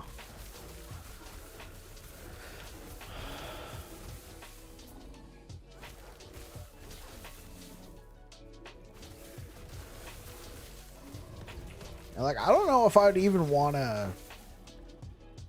I don't know if I'd even want to. Like, I've done group pools before. I haven't done one for a couple of years now. And thinking back, I'm glad we didn't win, because like, I've seen court cases that comes down to, well, who picked the number? Who bought the actual ticket? Now, oftentimes they're like, did you contribute money? Okay, you get some of it. But there's sometimes it's like, well, who actually picked the numbers?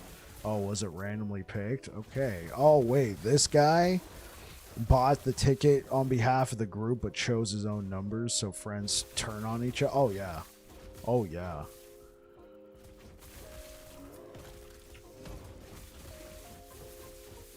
But they're playing it like a quantity over quality kind of investments business. Right. If you already have thousands of dollars to invest and you're okay seeing that money go away, then yeah, you can take the gamble. Like if you guys remember when the Powerball,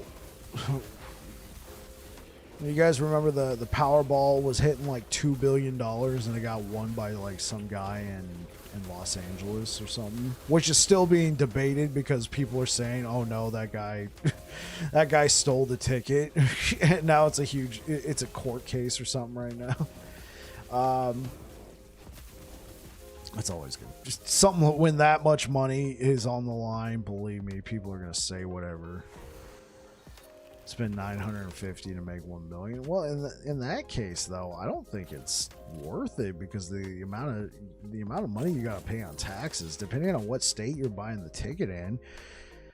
Like, you're gonna already have to pay federal taxes, and then you gotta pay state taxes. Now, here in California, we don't have a state tax on lottery winnings, which is mind-boggling because California pays so much taxes on everything, but it's like, oh no, you don't gotta pay a state tax for winning the lotto. I mean, you still gotta pay the federal tax, which is a ton of money.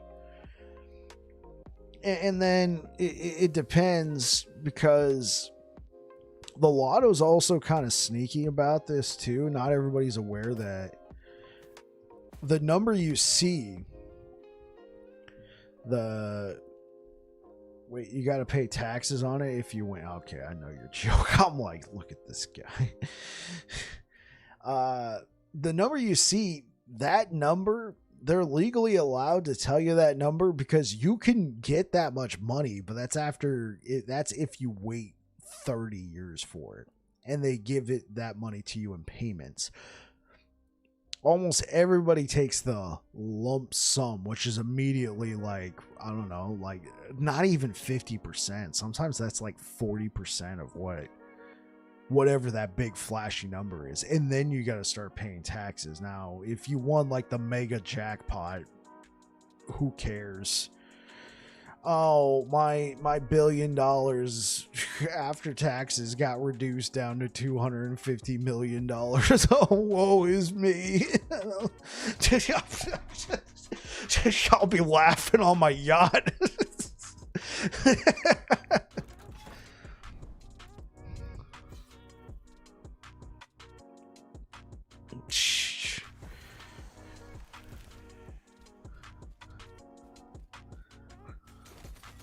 Whatever will I do with $250 million? Hey, Air Dragon, maybe you can answer this for me. So after you've won that huge amount of money, right? And you've taken the lump sum and you've got all that money. And like, let's say you've got it farmed out in some different bank accounts, but you don't actually invest it. Do you still got to pay taxes on it every year? Or is it just a one-time tax payment because it was a one-time earn?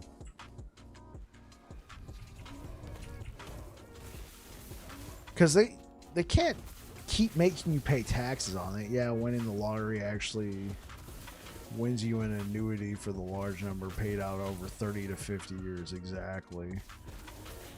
And so many people do it's my money and I want it now. J.D. Wentworth.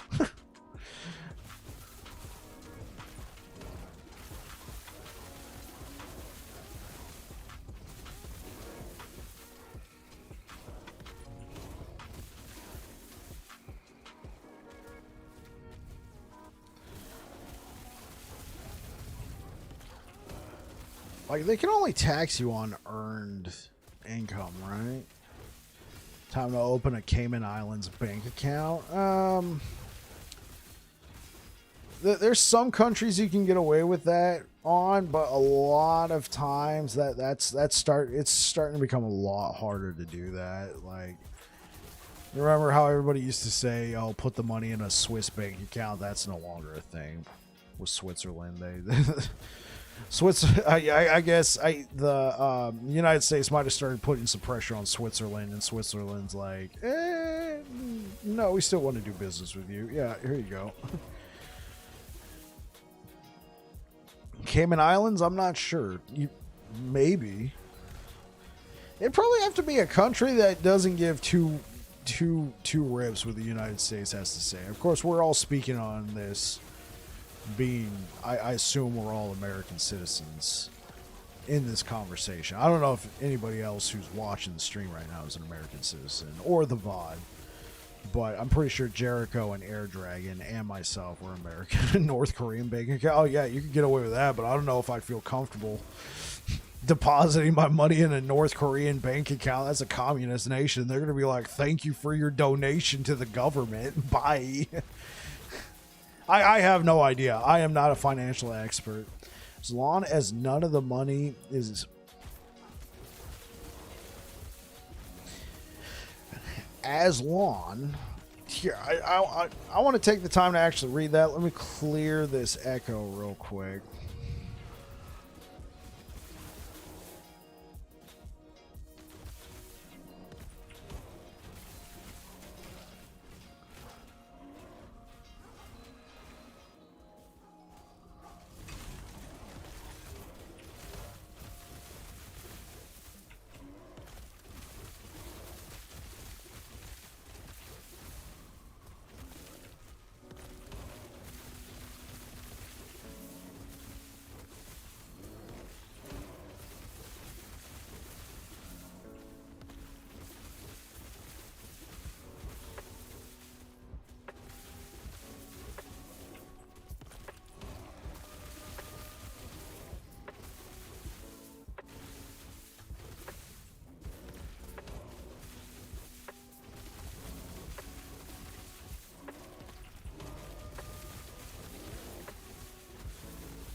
As long as none of the money in any place is not earning money, they will not tax it. Even savings accounts, if they earn enough, can be taxed. That's what I was thinking, but it's usually when you take the money out, TLDR. It's complicated, but in all savings accounts, probably not. But remember, only 250K is protected from the bank folding per bank, not account. Right. You're only federally insured. That's why I feel like a lot of people put the money in the stock market. But even then, that's because like a lot of these like uber wealthy, like, you know, let's see, are we playing any ads on Twitch? Yeah, I was gonna say Jeff Bezos is but like the Jeff Bezos and the Elon Musks of the world, they're worth so much because they own stock in a company generally they founded, which their valuation comes from the value of the stock, and that fluctuates. So I don't know, if you really want stability, you're probably buying like government bonds, or I don't even know. Yeah, that kind of money, it's usually in a money market account, several bank stocks, bonds. Yeah, it's not just all sitting in one place. There's no way I'd put that much money in a single bank account. No way. You got it farmed out across multiple bank accounts, and even then, I'd probably put it in some stocks, maybe some bonds. 30% chance for wolves to retaliate with a lightning strike when hit. Your wolves cannot be stunned.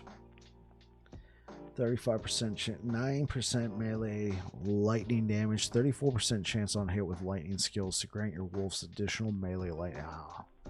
This looks cool, but I'm not playing a wolf build.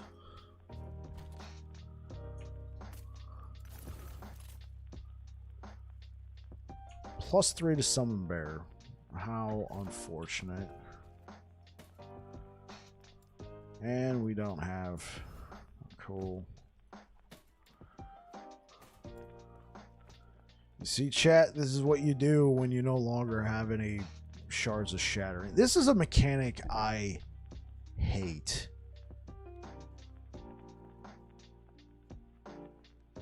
Whoa, hold on. I'm gonna put that on hold. Your bank raised your savings account interest to 4.5%? Is there a limit? Bro, 4.5% on a savings account? Gee, what is that? Is that like a local bank? There's no way that's like a massive like bank, like a national bank. 4.5% on a savings account? Jeez. Dude, you stick $10,000 in there and you're getting 4.5% every year on that? Jeez. So Elon lives off of taking loans out based on the evaluation of his worth. One of the tax tricks they use, loans are only taxable for the money earned when you pay them off. Please do not take this as advice. Anyone that is watching or listening, seek a financial advisor to do high-level stuff of this nature. Of course. I think we are starting to get to... Air Dragon is a quasi... Yeah, local credit union. Yeah, that's freaking fantastic. 4.5%. Whew. Even though Air Dragon is currently accredited, by all means, this is not legal financial advice. It is not. And 4 point pretty normal if rates stay there.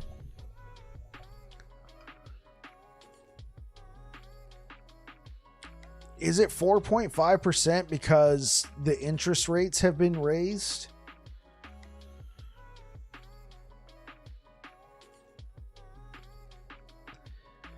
Because I gotta think. Oh, I got it. That makes sense. So, them raising the interest rates to try and control inflation not only benefits the credit card companies who, raise your rate on your credit card, but it also benefits the little guy if they got their money in a savings account, huh?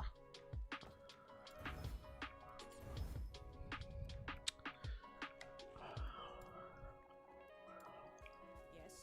Please. Oh, thank you.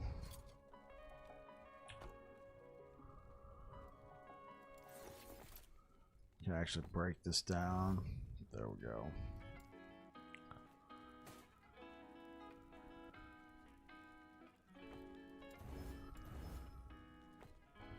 Banks feel safer because the government has raised the minimum they require. Banks lend to each other so they know they make X% more interest.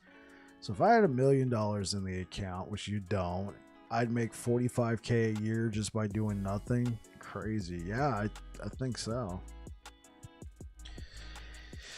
Thing is, I haven't looked at interest rates on savings in a while. I just remember when I had money in a savings account, 5 or 6 years ago. Back then, I actually had money for that. I had to pull a lot of that out during the pandemic just to get by, but I remember the interest was pitifully low. But that was a different time. You're able to get great rates on a car loan.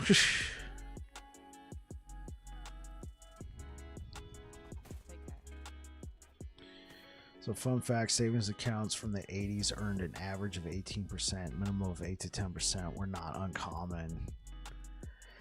Yeah, when you look at that sort of thing from the past, you'll realize that we have been getting, I don't know. I don't know if I want to say royally screwed, but what we think is a great rate these days is pitiful compared to the 70s and 80s. Or maybe it's just the 80s. I mean, that was the whole Reaganomics, right? I don't want to get too much into politics, but if we're talking about financials, a lot of changes he made under his administration, that was boosting a lot of Wall Street stuff, right?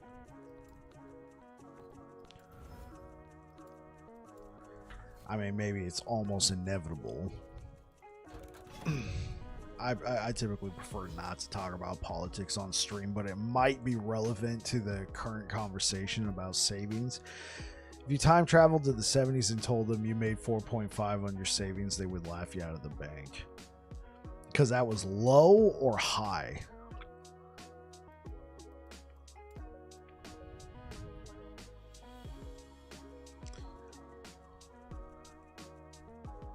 Low, bad low. Okay. That's what I thought.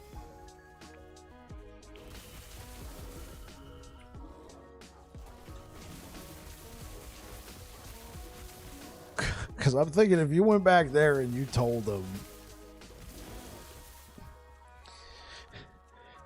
Because I'm thinking if you told them you were doing 4.5, they'd be like, all right, how about you open up an account with us? We'll give you 5. But to converse this, home loans had interest rates of 12 to 13%. And whoa, what is that? Ray's main god has followed. Hey, thanks to the follow over on Twitch. Ray's. Yeah, we just been talking like, well, where did the conversation start? It's evolved. At some point, lottery got brought up, and then, you know, all that led to, you know, what would you do with the money, and then, you know, savings and loans got mixed into it, and now we're talking about interest rates from the 70s and 80s. This has been a great time. We're talking about how Lagan is such a loser for low drop rate of LE pin. No, seriously. I've killed this mofo like 3 times already, and I have not gotten the pin. We have pushed the corruption to 161. 162. Yeah, maybe I should be saying that. Hi guys, welcome in. I'm Babbling Bike. I'm playing a druid here on Last Epoch. We are currently farming one timeline, trying to get Lagan to drop the lightning penetration or lightning shred resistance blessing, and he has not done that, and we have pushed the corruption from 100 yesterday to 162. We're still going. We're in this for the long haul. Let's see how long it will take before he starts to drop it. Who knows? We might be in the 200s just to get that. Anyway, we just said all that. Back to the conversation. Yeah, that's what we're talking about. Last Epoch is 100% worth picking up and playing. Yeah. And if you haven't played this game, I would highly recommend it. I love, love, love this game.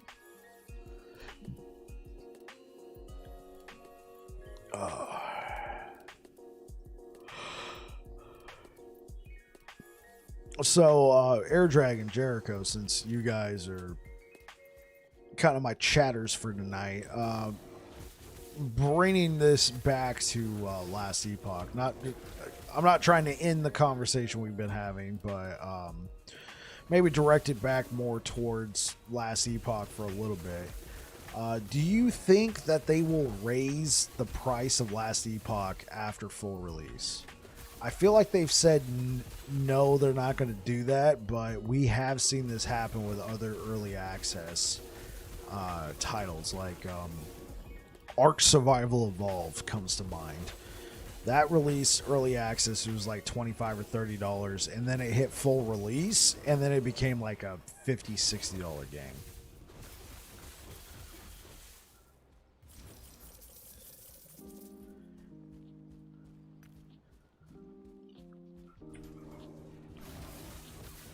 Anyway, Ray's Main God, thank you so much for the follow. I appreciate it. Over on Twitch.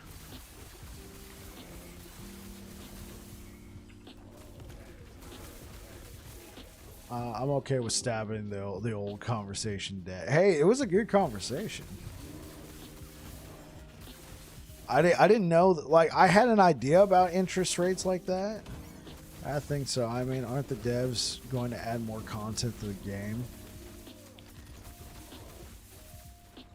Yeah, I guess it depends on their content delivery model. Are they going to be doing paid DLC, or are they going to be adding it on for free? I mean, I know they added a microtransaction store. And no, you do not think they'll raise it. Understood. We got one person who thinks they will raise the price of the game. We got another one who thinks they will. Though Jericho, I don't know if you're making that statement on the premise that they should or they will. Like, they should raise it because they're going to be adding content that is quite possibly free. So if they raise the price of the game, it guarantees that it stays free.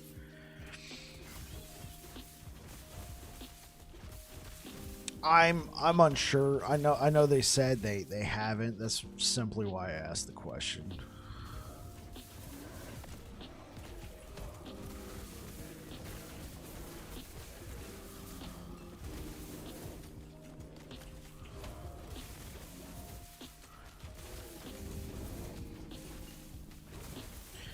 As long as the revenue from micros is... Oh, I died. There I was reading.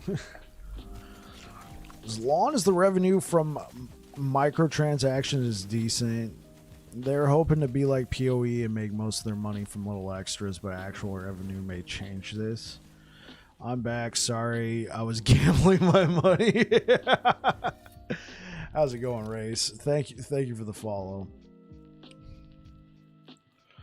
You're gambling your money. Are you out buying lotto tickets? That was the hot topic we were talking about. What was that, like 30, 40 minutes ago? It evolved quite a bit.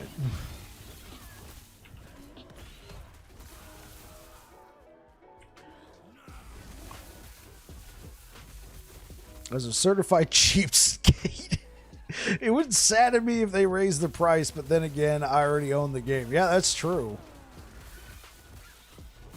Why won't your cosmetic store open? Try hitting U. I've noticed that if I tried to open it from the tab that they added here, it's like busted. If you hit U on the keyboard, it'll open it. Who needs lotto tickets when you can just gamble for items in last epoch? That is certainly true. Hey, was this gecko here before? I don't think this gecko was here. Is this new? So the only thing I've purchased from the store is I bought the Eternal Vanquisher set. And then, because they give you some credits. Oh, yes, it works. Thanks. And I meant gambling on this game. Oh, okay. Well, were you at the vendor or were you doing the dungeon? And then I bought this guy, but the pets are kind of weird. They just straight up, yeah. They just straight up just sit there. Like they move, but it's kind of weird when you're fighting because they don't even try and like run around the map when combat's happening. I obviously don't expect them to attack or do anything. That would mean you're adding an advantage to somebody who paid for it. But it just gets really awkward when you're like fighting and then this tiger comes up behind you, is just sitting like sniffing your butt. Like he literally is like, oh man, I got this big bear in front of me. Let's go ahead and just sniff that backside, you know? So I'm going to save a lot of money and buy the whole store on bet. I think the microtransaction menu is getting a revamp for 1.0, and that's what the menu goes to, so it's a bug. I understand. Yeah, I think it needs to be updated.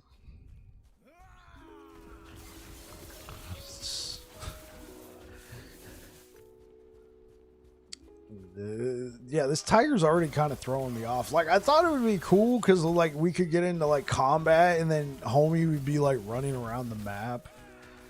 Obviously he's not doing anything like picking up loot or anything, but just kind of like adding to the, oh, there's my tiger and he's running around. But to just literally be like, what's up, boss?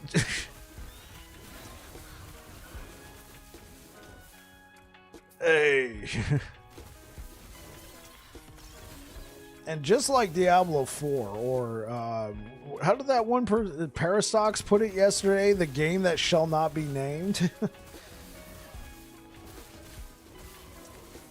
the Druid gets screwed again on cosmetics because you transform and then you don't get to see any of the cosmetics you purchase.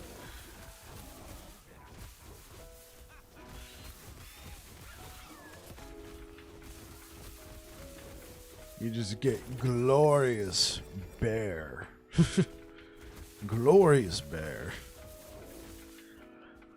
Let's see. I think I'm gonna need any of that. Hey, so Raze, I don't think I've ever seen you here before. Like, what do you play? if you play this game. I know I've had a bunch of people come by and say they're looking forward to release and they're just seeing what the game's all about.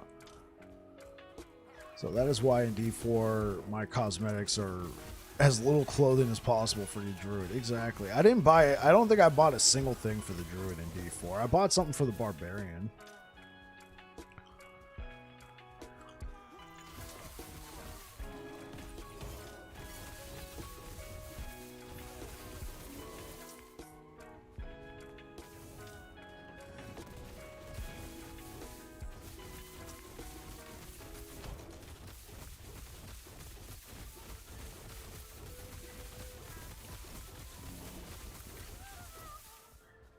He did. D4, 3, Valorant, Fortnite, and MMO games. I got you. I got you. So do you play last Epoch? Because I was curious, like, what mastery, what class you play in last Epoch, or are you just like checking out the game because you know it's coming out?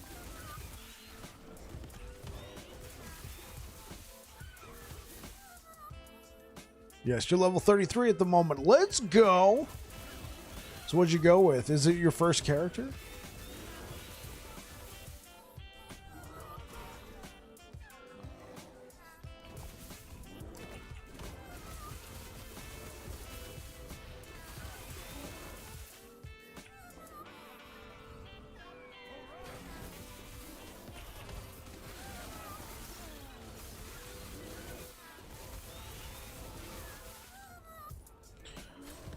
Oh, you're playing a Rune Master. Good class to pick. When I started playing, Rune Master was about to come out. I'm a Rune Master like Sorcerer. Okay. Yeah, I started playing at the very beginning of September, and like that next week, the game hit. The game released 9.0, and the Rune Master came out. So I was out here streaming Paladin, and everybody else streaming the game was playing the new class, Rune Master. I played it for a little bit, and it was not my cup of tea. Nothing wrong with the class. The class is great. Rune Master is a blast. You using a guide? Or, oh, you're asking him.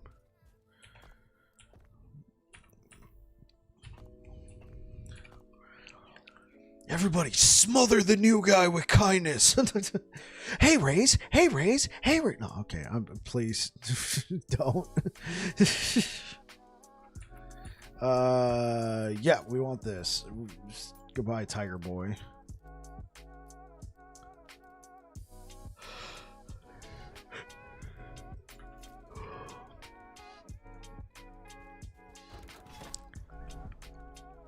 Doing your own thing. I think that's a hallmark of a good game. No, I highly recommend if this is the first time you play, you do exactly what you're doing.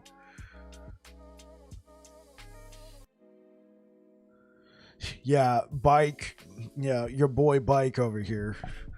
I like melee, so I was playing Rune Master, and I only stuck with it till level 17.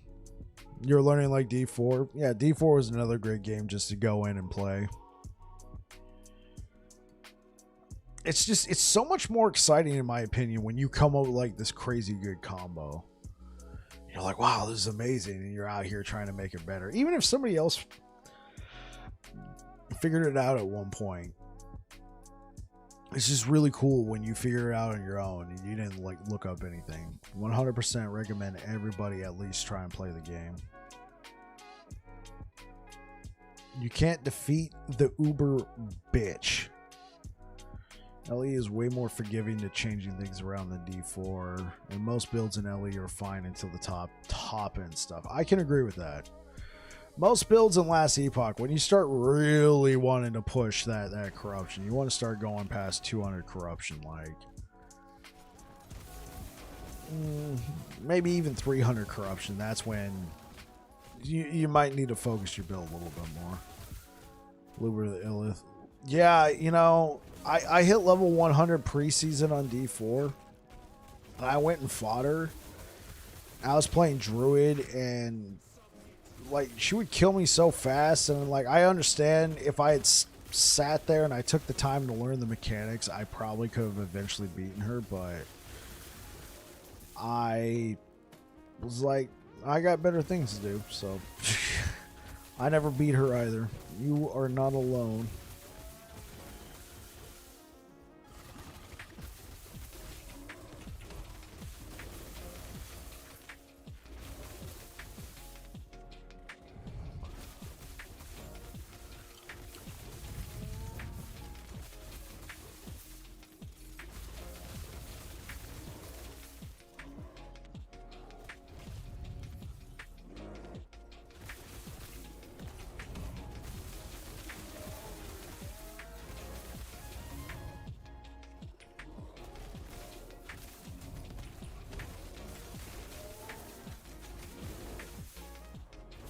I think one thing that last Epoch has that some of its contemporaries don't, they got the classic Diablo 2 map overlay. This thing's amazing.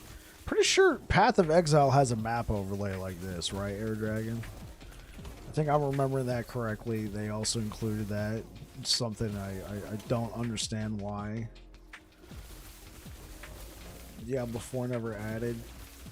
Or Diablo 3, or Grim Dawn. Grim Dawn didn't have this either when I played through it a couple weeks ago.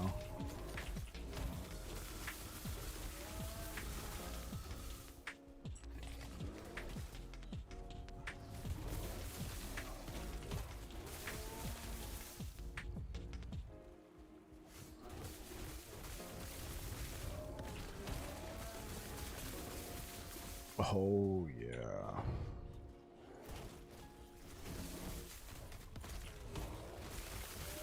PoE does have a couple of one-shot mechanics. Yeah, I'm sure they do. Does Path of Exile also have the map overlay like this? Like, I feel like they do. They have the map overlay. Because I know the recent Diablos haven't had this. Nor did Grim Dawn. It does, yeah. And like, their reasoning just seems so... like, oh, well, we don't want people to have the map open all the time. I'm like, wait, what? We want them to explore the world. I'm like, are you listening to yourself right now? This is what they're doing. Obviously, this is not a clear representation because going to the map here takes you to the timelines, but... alright.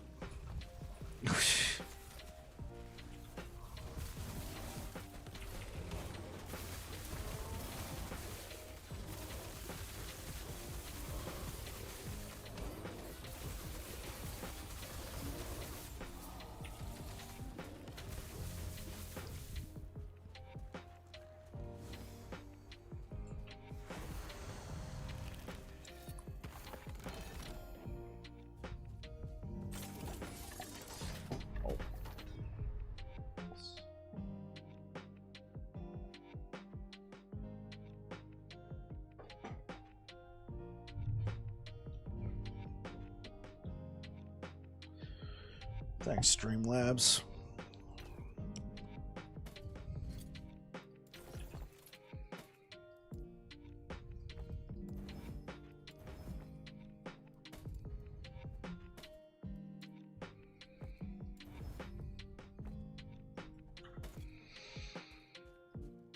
Offhand Catalyst. Frey's Retreat. Okay, we're getting close to Lagon again, so let's go over here. I'm gonna munch on a snack real quick.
All right, let's get back into it.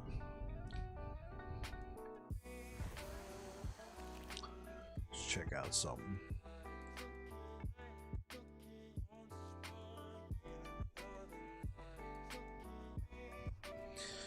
All right. Why is he not attacking?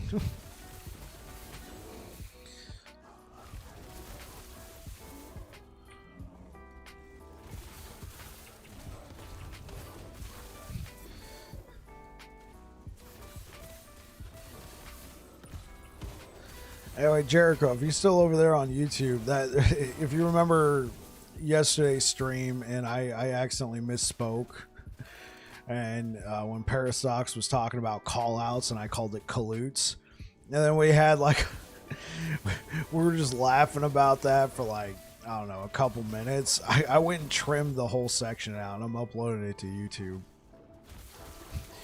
And I'm using the phrase you coined, the exact spelling you used of colutes. I even pulled up your because the chat appears on stream briefly. I found that part, I pulled it up, and I made that like the title of the thumbnail, is you going colutes, LOL. He probably already went to bed over there, but if you're still there, Jericho, I just want to tell you that's what I did. Oh, whoops.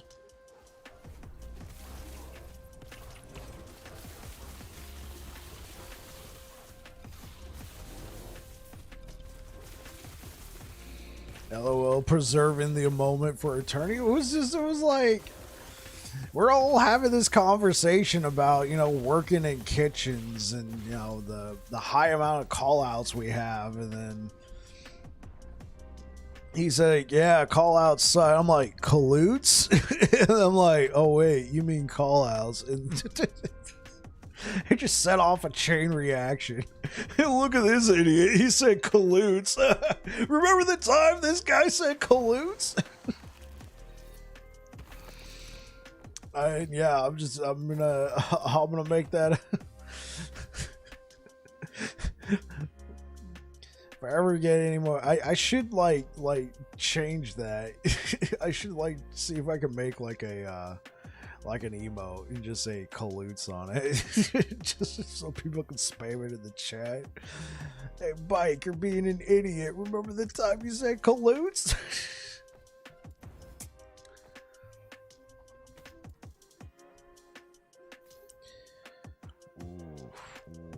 Yeah, I want that. Yeah. Oh.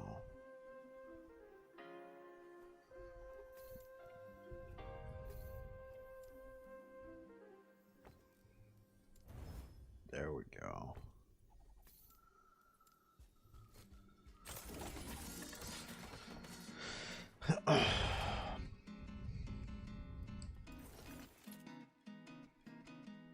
Melee damage and minion melee damage. Okay, that's good to know. 52% void.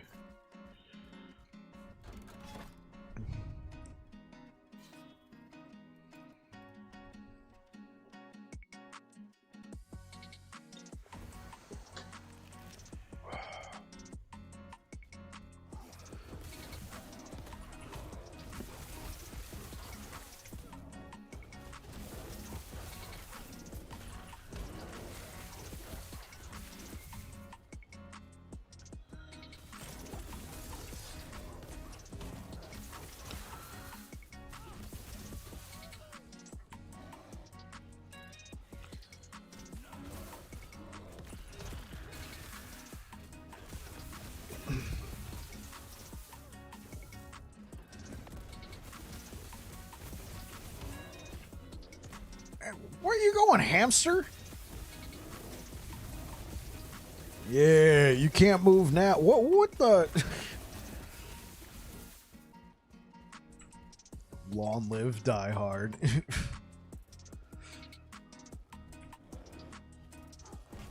Well, I have to be professional and not look like I need more sleep tomorrow for my work meeting. Gotta go and hit the hay a little early. Hey, that's all good. Thanks for rocking with us for couple hours there, Dragon. I really appreciate that. You really added the conversation, brought a lot of wisdom to what was, you know, my very uneducated assumptions on stocks and trades and bonds and all that. I appreciate it. You take care, man.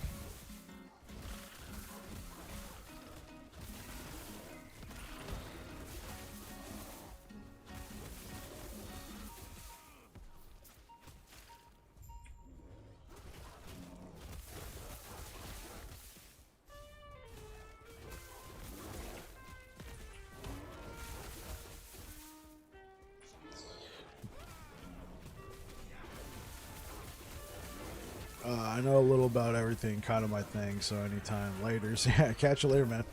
Sleep tight.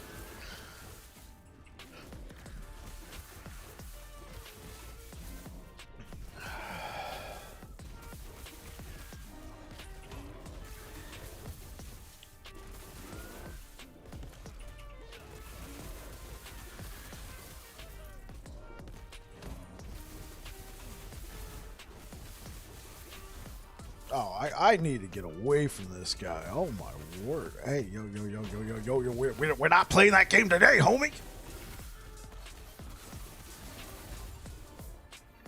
We're not playing that game today. Not cool.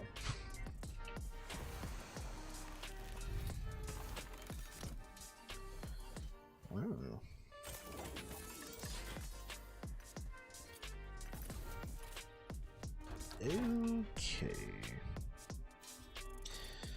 I should really try. How are we doing on the physical? So if I lost this, that would suck. So what about this? Because I can make a copy of this. I think the real question is this worth copying? I don't think so. Because I have a couple mirrors. You want to see something absolutely comical. Look at this. Let's just... Oh my gosh. Okay, I'm sorry that I tried to do the crafting menu right there. So look at this. I literally have more runes of creation than runes of shattering. Like this is ridiculous. I think this should be removed from the game. You should just be able to shatter. Like this is such a strained resource. And yes, I know we can go to the shop and buy like 2 right now, maybe if she's got them in stock. It's just it's just the fact that I got more runes of creation. This is absurdly rare rune in the game, and I got more than runes of shattering.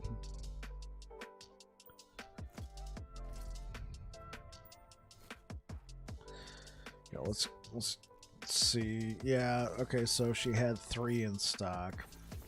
Now we're equal.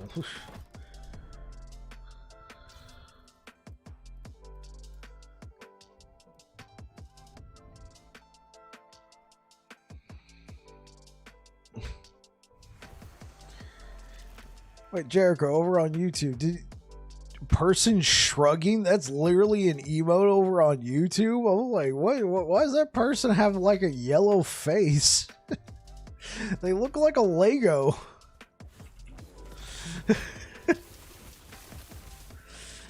I didn't realize what that was until I actually looked at it. That literally looks like a minifig going, I don't know.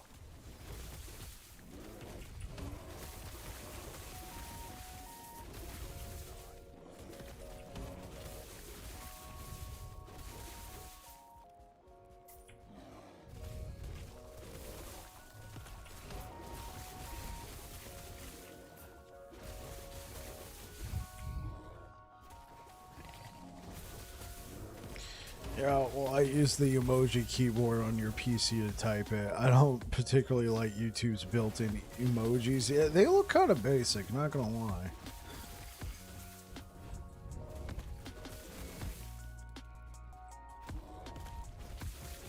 And we don't get any animated emotes over on YouTube either, which I think is unfortunate because, like, believe me, if I could have some people over there spamming that, oh man, spamming my face with the gun.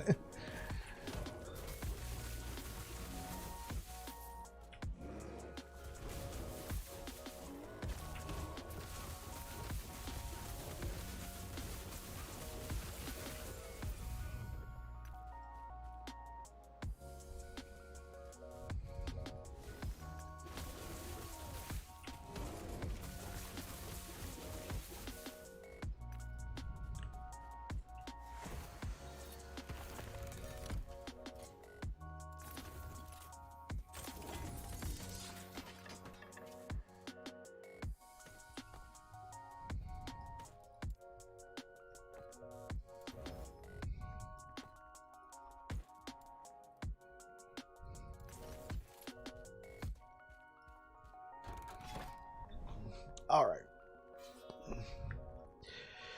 It's time to get some payback on good old Lagon. Lagon, you've been stingy for too long, bro. You've been stingy for too long. Wait, do we got ads right now? We do got ads. I'll wait. I'll wait for the ads.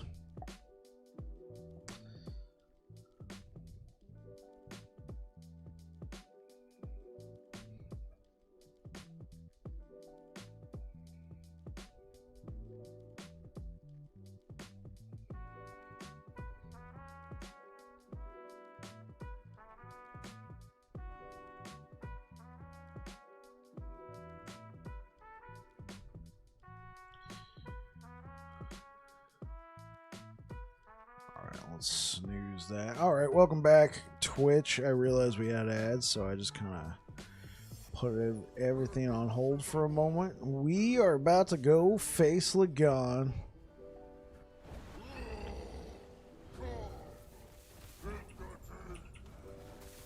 Run! I didn't even look at what we got for mods. 58% chance to receive a glancing blow. Ooh.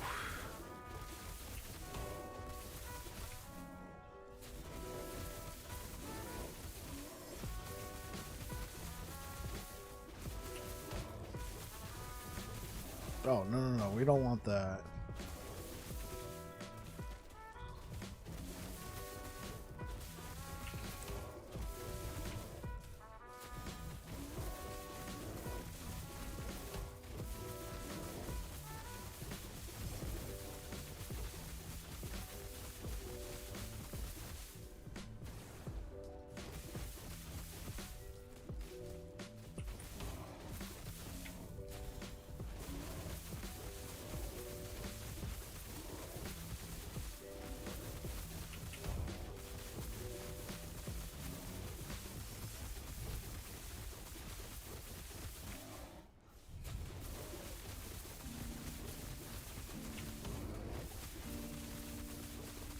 And high health enemies take 41% less damage. There we go. Now we're actually doing somewhat real numbers.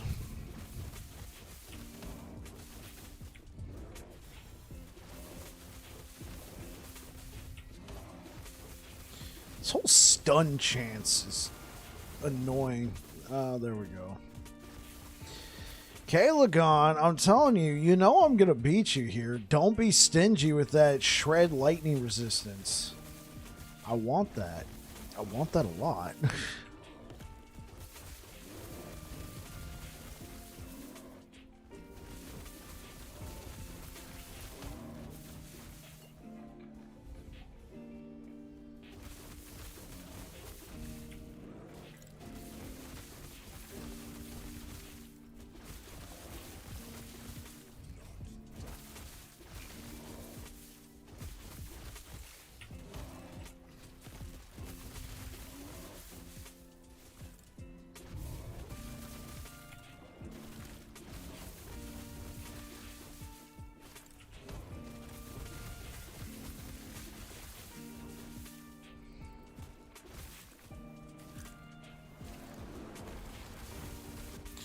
Okay, I gotta pay attention on this guy.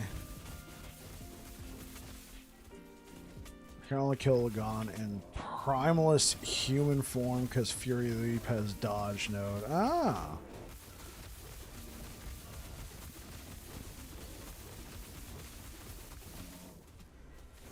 Oh my gosh! The freaking tentacle stunned me, and then it made me stay on that for just a little bit. What a cheesy bitch. Oh, okay. Well, I gotta cleanse some of these modifiers. This high health enemies take 41% less damage. That is so freaking cheesy, man. What a cheesy mother effer. No, we don't want him doing more damage. 88% increased physical. That's fine. Lagon does lightning and cold.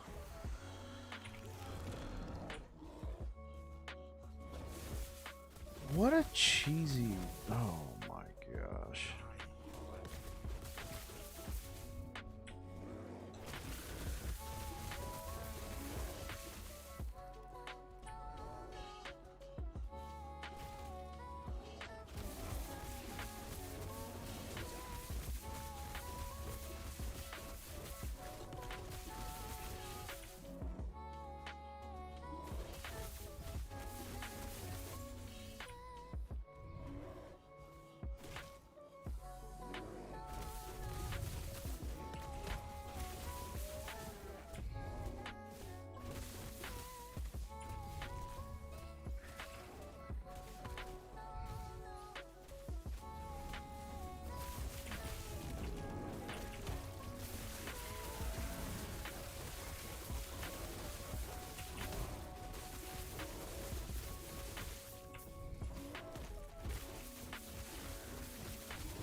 Okay, what have we gotten rid of? I can deal with the glancing blow. Let's go back. Okay, Lagon, I'm back. I'm pissed off, you cheesy MRFer.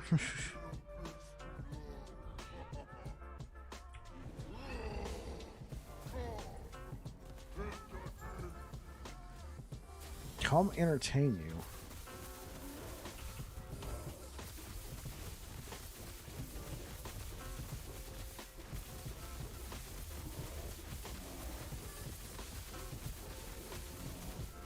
You guys remember when we had to do this to his face?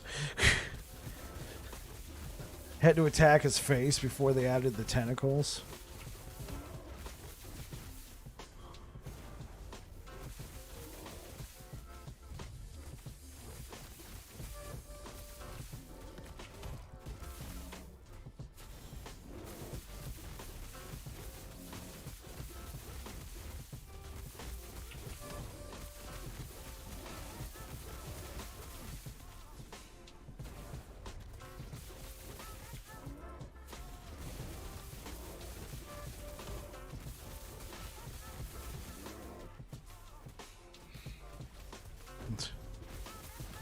Seems like a rather risky proposition. Like when we had to attack his face. Wait, Jericho, did you play this game back then? Like, because they changed it like right after I beat him. They made the change that you had to attack the tentacles. It was so weird because I beat him like in his original form, and then I was fighting him again in Monoliths, and I'm like, wait, what are these tentacles doing here? This wasn't here last time. I was like trying to attack his face and nothing was happening.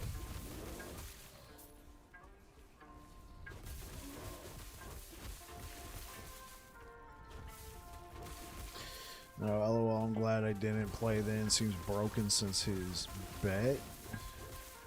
Best attacks come from the face, yeah.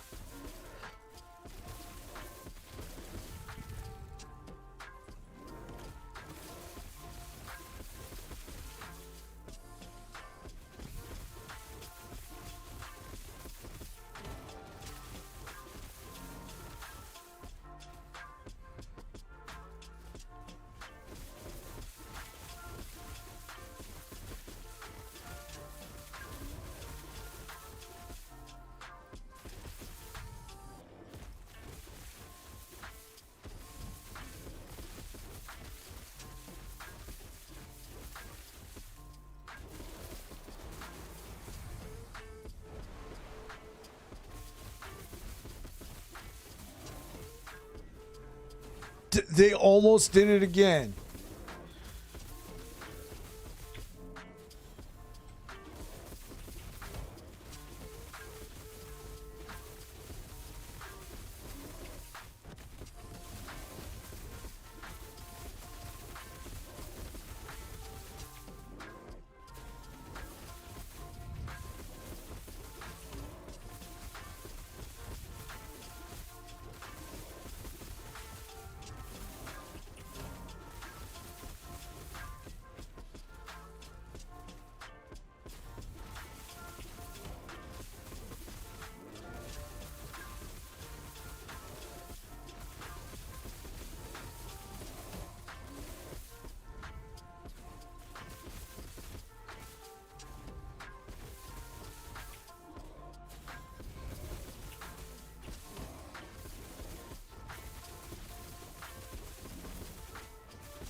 Dude, the spam lord over here.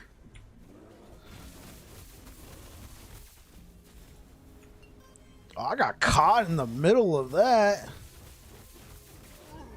Yeah, get out of here, you. There we go. Finally. I mean, it's like one of the worst rolls. But now we actually got a percentage chance to shred lightning resistance. Thank you, you stingy bastard.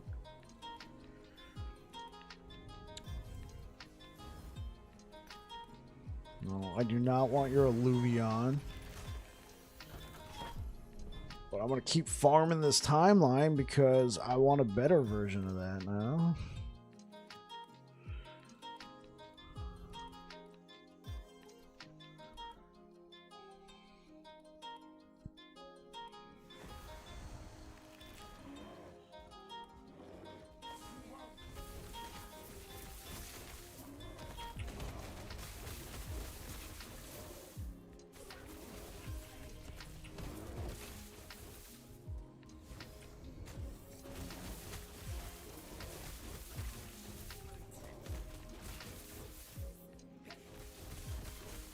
Want like a 40% chance. I mean, 27% is like, I'll take it. Just a chance to shred.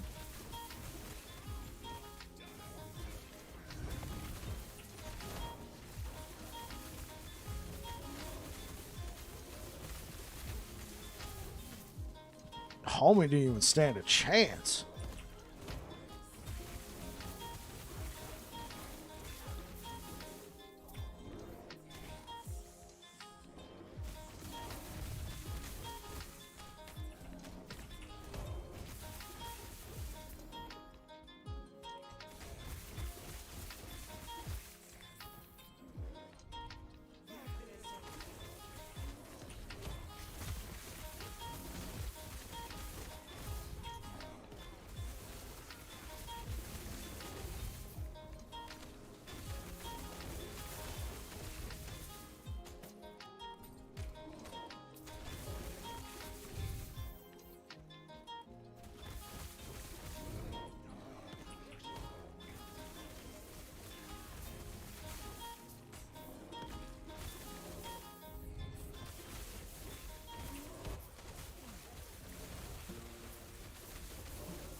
It's one-handed, I'll take it.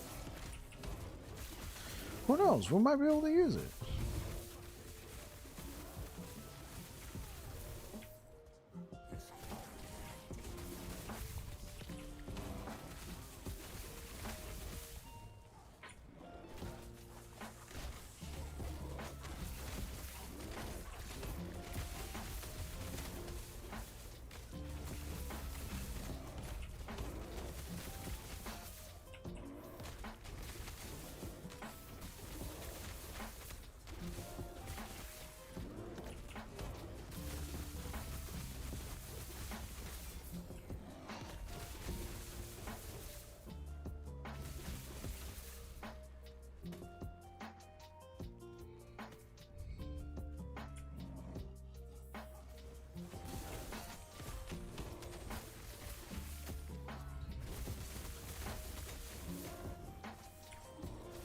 Bro, what are these? Oh, just shards.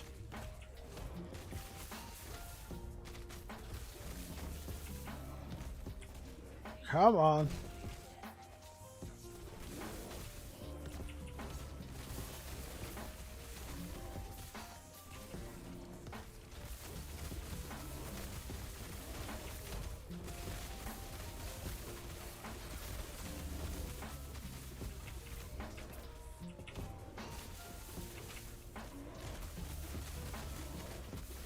There we go. Get shredded. Get out of here, Goliath.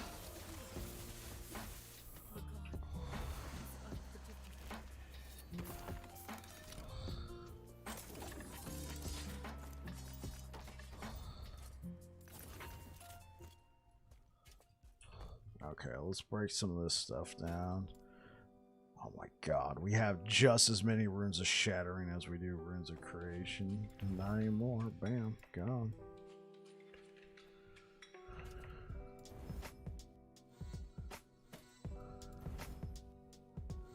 I should probably hang on to this, that armor bonus.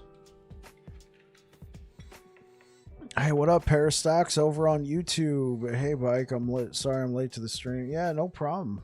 No problem. I'm glad you can make it.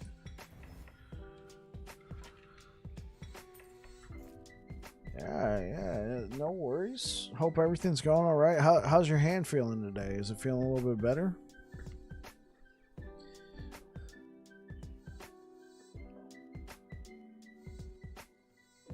A little bit of water. Does the soul good?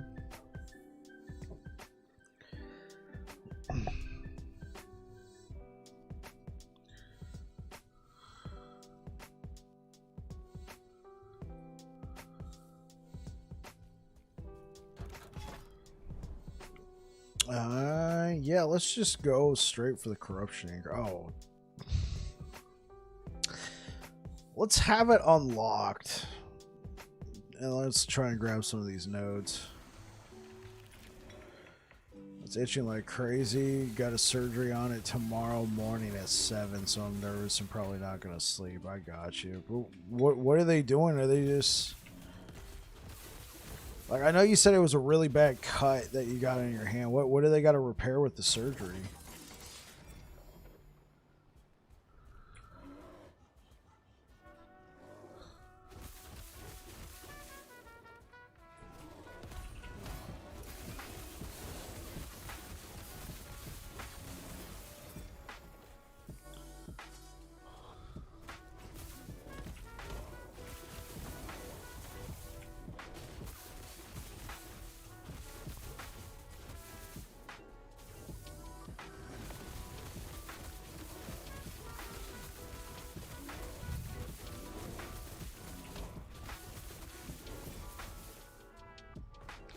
Plus, I'm just power leveling myself in the thing you're doing. Oh, okay. You're power leveling a monolith race?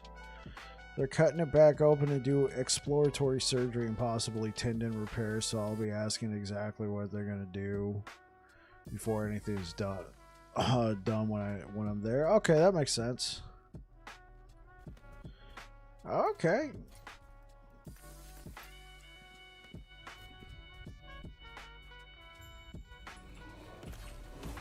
How are you liking the monoliths, Rays? The big diamond thingy?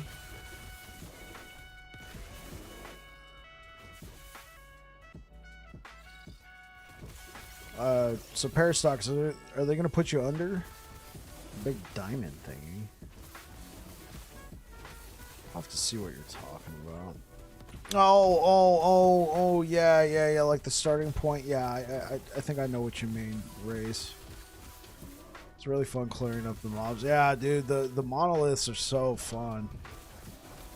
They're going to put you under for that? Jeez. Oh, maybe it's so you don't accidentally yank your hand out of place or something. Okay, I feel you, man. That is... Yeah, I don't know if I'd sleep either. Yeah, it gives you a ton of XP, but...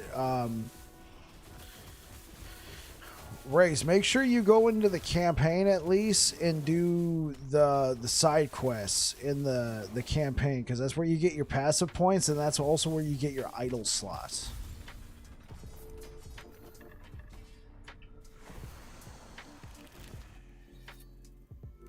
That, or they're afraid they might catch. It's probably so you don't accidentally move your hand, but yeah. So, oh yeah, you've been doing that as well. Oh, okay, cool. Yeah,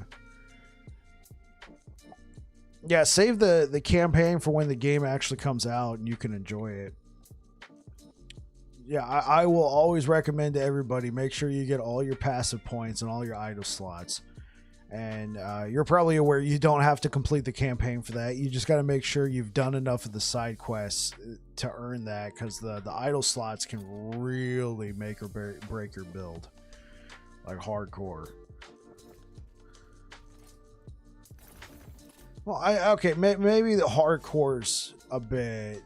You'll be making a new character when it's out. Yeah, me too. I don't know what you're planning on playing, but I'm gonna be playing Paladin. I've made the decision. I'm going to be playing Paladin. I think it'll give me a good leg up. They can stack a number of resistances in their passive tree and make use of an ability that only Paladins get called Holy Aura, which will give them a decent amount of elemental resistance and poison resistance. You can get that all from an ability. And that way you can leave more room on your gear for other stuff. It really helps when you're starting out. So that's what I'm going to be doing, because I'm going to obviously have no shards. When we make a new character, we're going to be, I believe we're going to be in season 1. So we're not going to have access to everything we farmed. And I'm cool with that. I'm cool for a fresh wipe. Well, I don't think they're going to be deleting, so don't take that comment out of context. I do not think they'll be deleting. I have no confirmation on if they'll be doing that, but if you want to play in a season, you're probably going to have to start fresh. Yeah, Parastox. That's man, that's I understand. I don't think I'd want to be put under like that. I don't think I'd want to be put under like that. I know for sure I wouldn't want to see it. Like if they're doing surgery on my hand, I don't want to look at them cutting into my hand. I'd say put the curtain up. I'll sit here with that.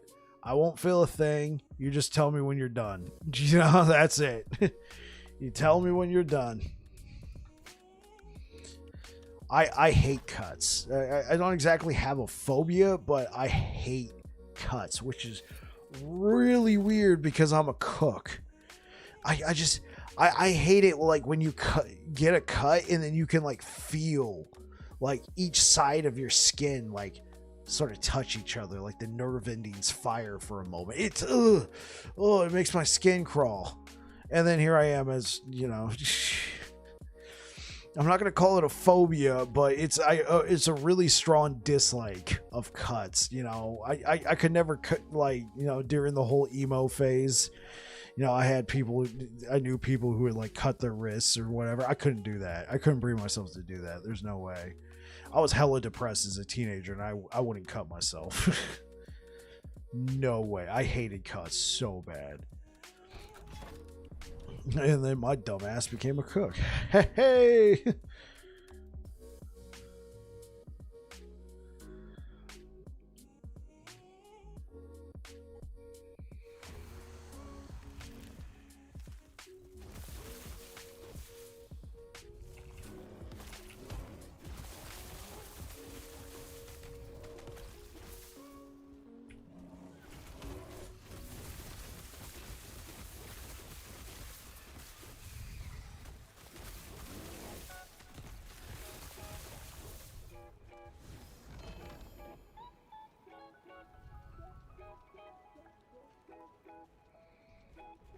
Sure, I'll take it.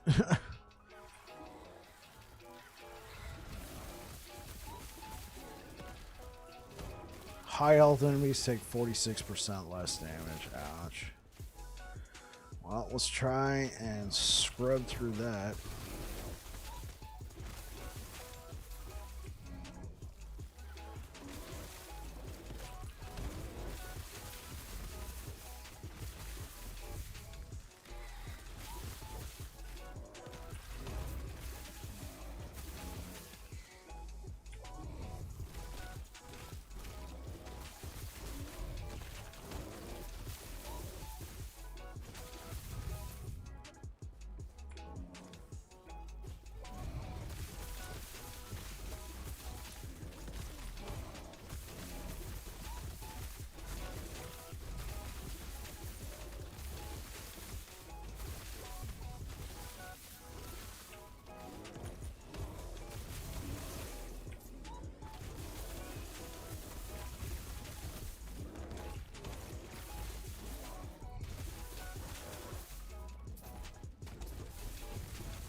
I was awake watching them do surgery on it the first time, but it was the day of, and I also found out that nothing really grosses me out. In fact, I find it really interesting to see the anatomy of it. Yeah, no thanks. I won't even watch them if they're giving me a shot. I look the other way. I don't feel it because, you know, needles have come a long way. But I don't even want to see them give me a shot. No. No, thank you.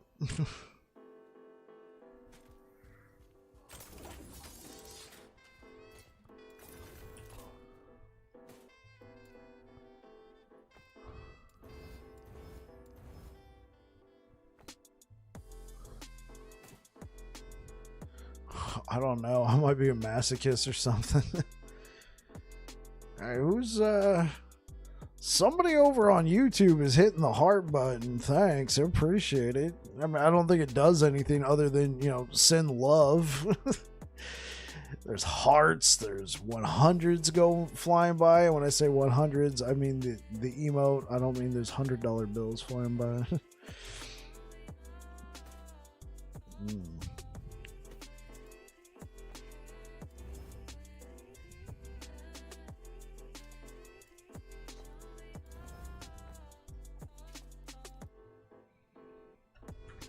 Keep it 100.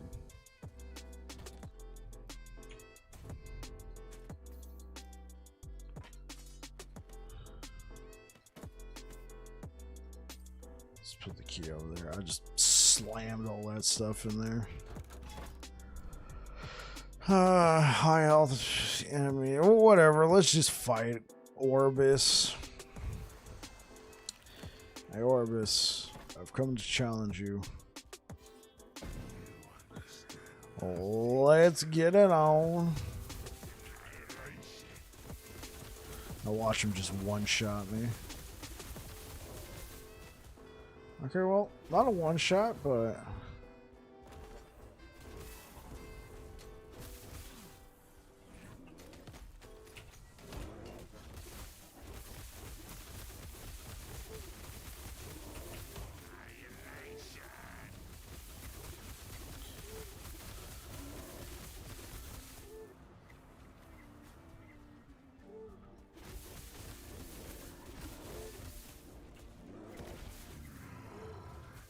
like the fallen diamond thing. I mean, what I'm doing right now, fighting Orbis, yeah, you can do it multiple times. It raises your corruption. Last Epoch does not have a difficulty selector in game. They just have a personalized difficulty increase. No, nobody came down with the Kaloots today.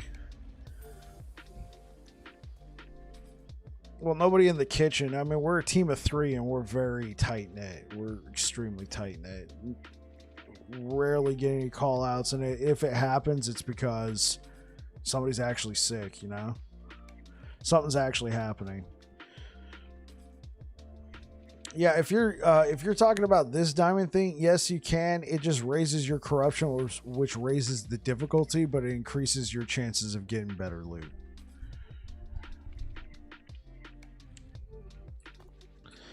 So, Raise, after you've complete all those monoliths, you get to unlock something called Empowered Monoliths, and from there, the corruption is uncapped. Everything's level 100.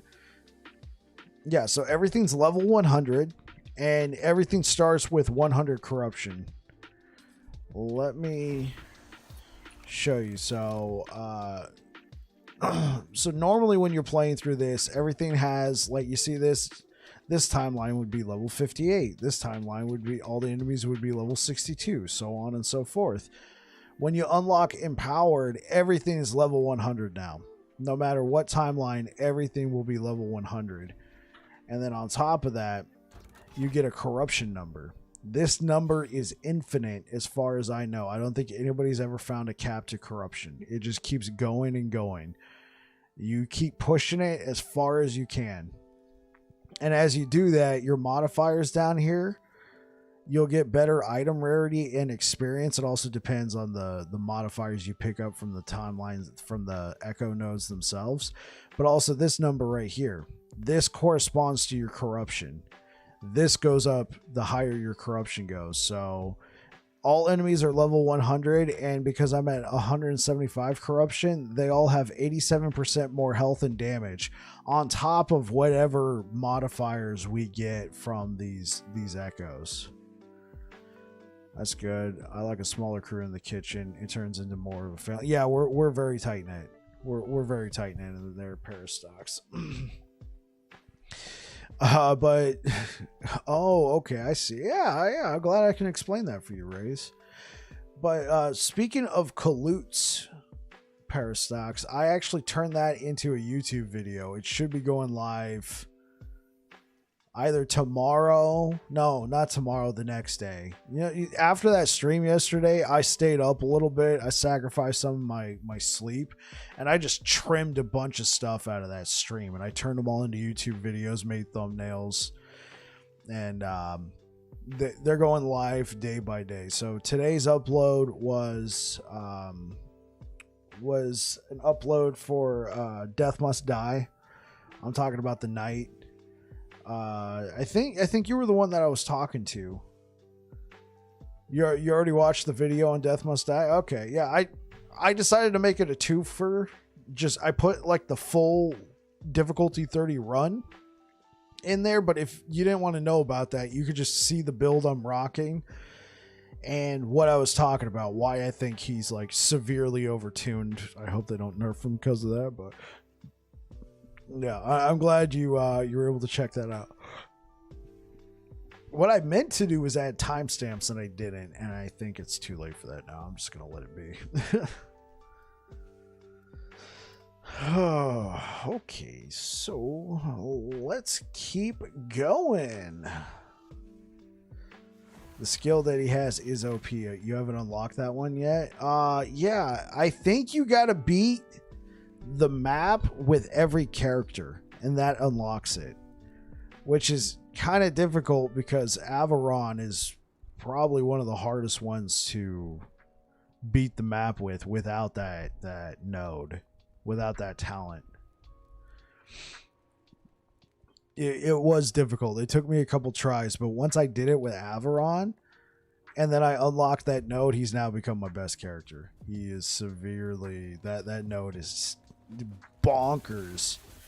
Converts all of your adept offers into expert offers. Dude, I got like a 60% or like a 55% adept, 55% expert offer on that character now. You just get so many expert offers out the wazoo. And Death Must Die.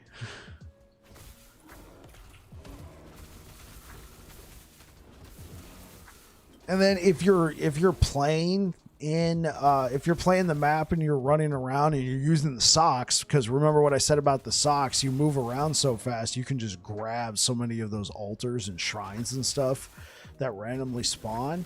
You can find those ones where you get a choice between like more attack power or 24% more adept offers. Take that automatically gets converted into expert offers. Eventually you'll have like 100%. If you grab enough of those, you'll have 100% expert offers. Everything's purple. Your builds just get insane. Your runs get insane because of your offers.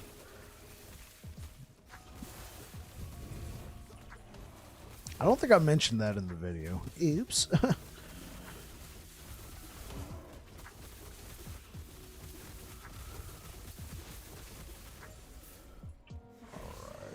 Let's check. Oh, we got ads. We got ads on Twitch. I'm gonna hold up for a moment. I'll talk to YouTube. So how you guys doing on YouTube? Yeah, that's gonna be my go-to guy when you're out of surgery for sure, man. Yeah, is that game pretty difficult for you to play with just the one hand, or do you use like a controller?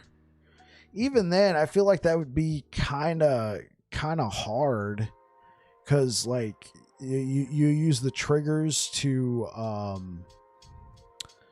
dash.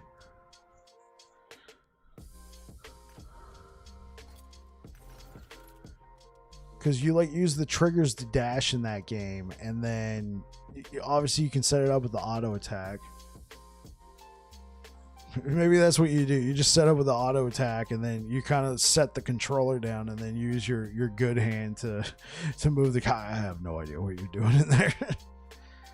I mapped it to the 10 keys, so my WASD is 8456. And then you press down key being the space bar, so I can play right-handed. Oh, yeah, 856, yeah, right there. And so you just got to use auto attack then, don't you? You just got to use, like, you can't really aim it.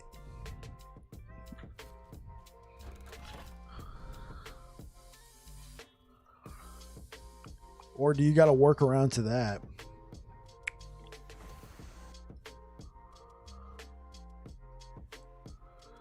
Pretty much you only auto attack, yeah. Because the auto attack in that game is kind of funky.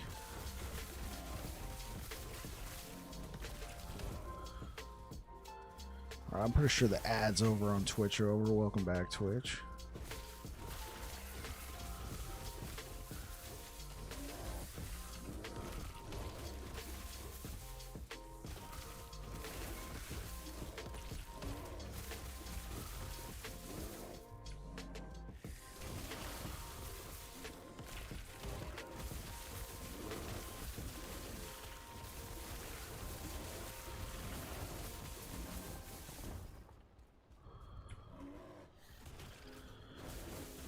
Yeah, I can put it in a bad situation, like when trying to kill a boss, it keeps focusing on the ads, like with Maris, for instance. Yeah, well, and not to mention that your auto attack on that game slows down your movement speed. Like, I use auto attack, but I use it, I'm not going to say sparingly, but I use it in situations where I'm getting overwhelmed, and then I try and just take the enemies out with the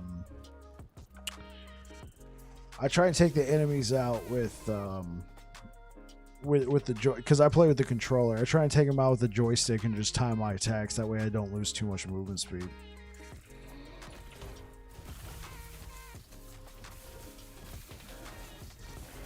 You can toggle it still with 7, but my right hand ain't that good with that sort of thing. Yeah, we're not used to doing that with the right hand.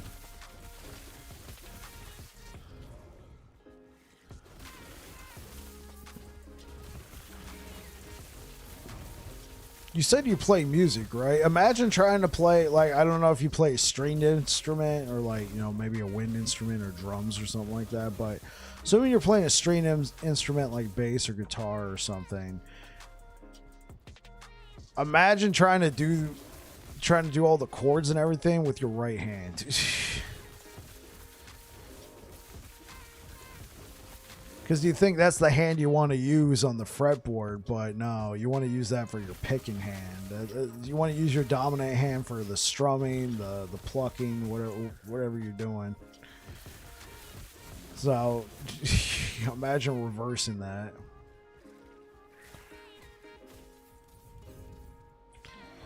You play a lot of instruments, and to play it inverted or left-handed just blows my mind. Right. I mean, if I was left-handed, I could get it, but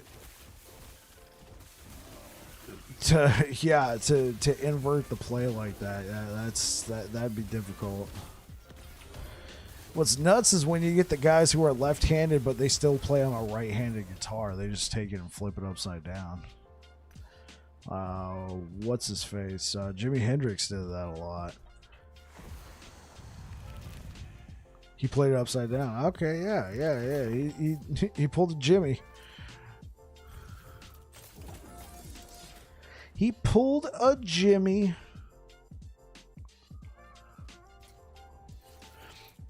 Because actually made left-handed instruments, that cost more money because they're not as common. So it's basically a left-hand attack. So some of these guys are like, you know, F that. I'm just going to play a right-handed guitar upside down. And now you got options. You can restring it that way. You know, there you go. Or you can do what some of these guys do. They just play all the strings and everything upside down as well. All their chords are way different. I've always wondered, why would it be more expensive? Because it seems to be the case. Yeah.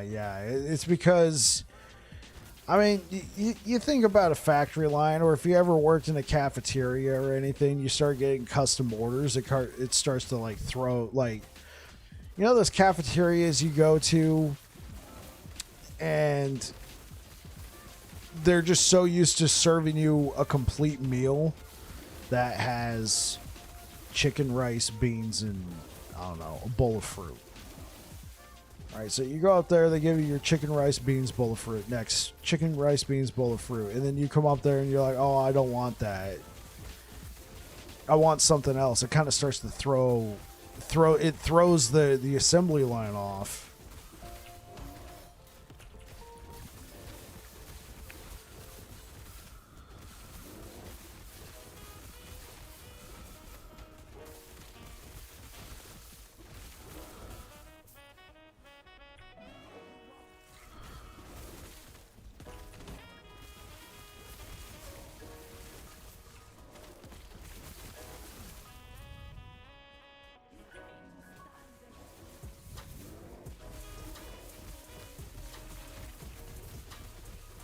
Obviously, I'm not a luthier, so I don't know if that's a particular case, but that's how I would look at it. That's how I would think it would affect production. You're so used to one model, and now you got to do it the complete opposite way. So they charge a premium for that, and that's unfortunate. Like, how many left-handed people tried to get into instruments? They got a right-handed instrument. It was too confusing for them to play, and so they just never picked up music.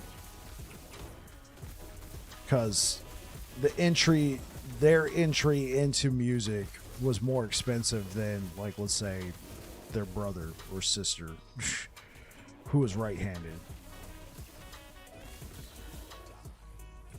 In terms of stringed instruments. Because if you play piano, you're fine. Everybody gets the same piano, right? Or do they have to do that different for piano as well? I imagine it's a lot easier these days because you have keyboards. You can just program the keys. As opposed to having something that has hammers that strike the strings and everything. Yeah, I guess I never thought about that. Because, you know, piano, you got your left hand, which typically controls like your bass section of the piano. Then your right hand controls your more treble section. Dude, these guys, like, what do we got on here? Oh, high health enemies take 46% less damage. High health enemies take 38% less damage. They don't have a chance at a glancing blow, but holy smokes, they're thick. They're thick with the 2 C's.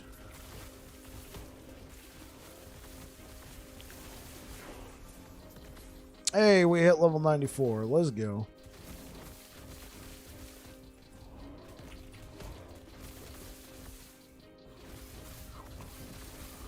Dude, we're doing like 200 damage, but once we start to shred them with our shock and shred resistances, now we're doing like 8,000 damage. There we go. Get me out of here. I feel like piano wouldn't be an issue for a lefty, but I also don't know any left-handed piano players. They'd probably just have to learn it differently. But I'm just thinking, because typically, like on piano, the bass section of the piano, you're typically hitting 1 or 2 keys in more popular music, and you're kind of doing the or something like that, and then you're using your right hand to do the more melody treble section. Yeah, you use less notes with your left hand. I don't think it's gonna be an issue because I would say the vast majority of people. Ooh, there we go. Thank you. I would say the vast majority of people who are learning piano are probably playing on a keyboard, and a keyboard can be programmed.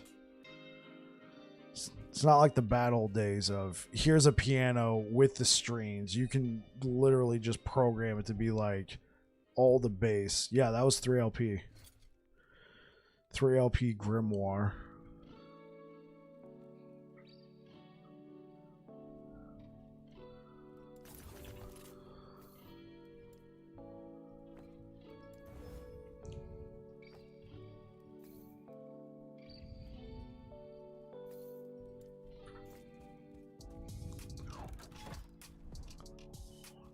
That was a 3LP Grimoire.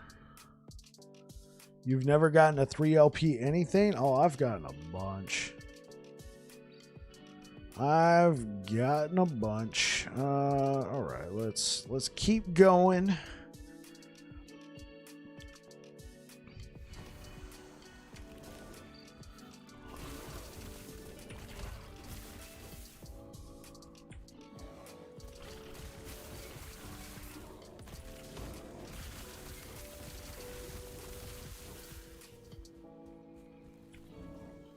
I don't really farm corruption though. I like to theory craft builds more than anything. Okay, so wait. So you don't have an outlet for seeing how good your build is? Because you're telling me some crazy stuff. Like you have that lich that can hit like 200k ward. You never put that through the ringer? You never tried pushing past like 500 corruption with that? I mean, I hit 500 corruption with my Void Knight.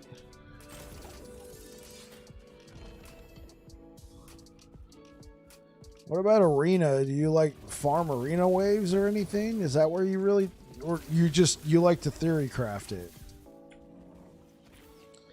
Because if that's the case, so Parastox, when the game comes out, I'm gonna need you to play Paladin and then just like, you know, in the Discord server or something, just feed me tips. I'm kidding.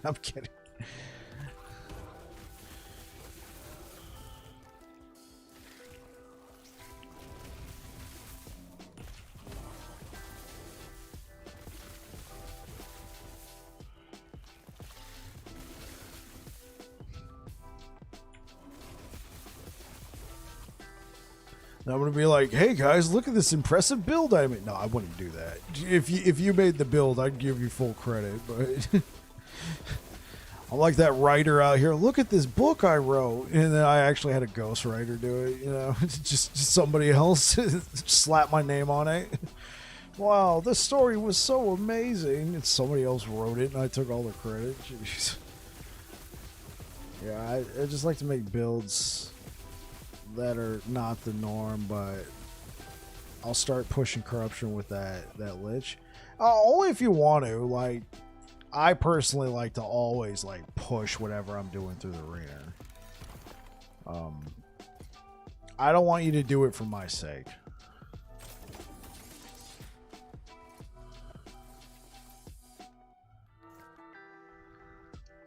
All right, okay.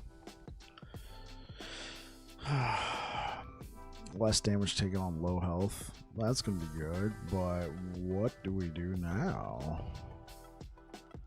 I would love to take points in that. I could get 6 points in that. Keep it going. My room master got up to like 230 corruption or so, but I guess I'm not a fan of the grind, the corruption boosting. It does take a while. I feel like they should speed it up. Since there isn't a difficulty selector in the game, I've had somebody come by and say last Epoch's boring because they don't have difficulty. I'm like, well, it's got plenty of difficulty with the corruption. And they're like, well, what's the point if you're going to fall asleep on the way there? And I'm like, well, I guess that's you, but I understand, you know, some people don't have time to just sit here and push corruption. Like, we started today at 130 corruption. We're at like what, 170? Now, granted, I've been bullshitting with chat most of it. I'll just stop and be like, "Hey guys."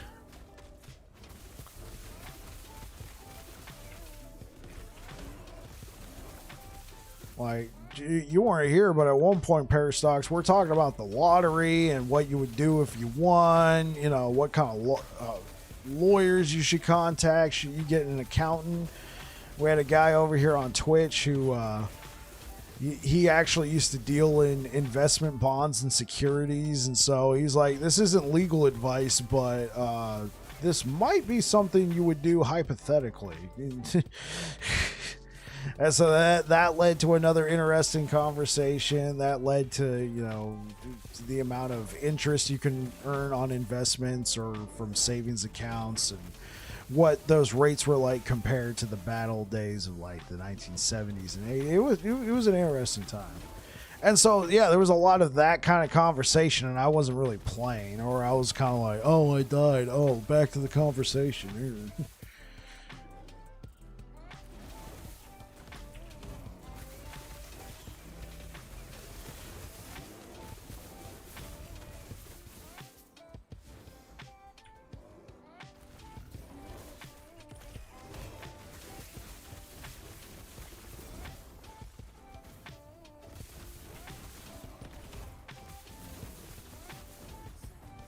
Ooh, what's this? Primalist Greywood. Ah! Get off me! Primalist Greywood, hey. That's a euphemism. I'm just saying Primalist Greywood. That guy's packing a log, if you know what I mean. Wink, wink.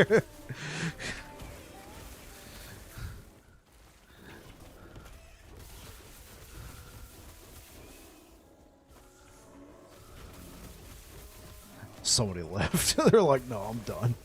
I came here to hear about last Epoch, not this dude.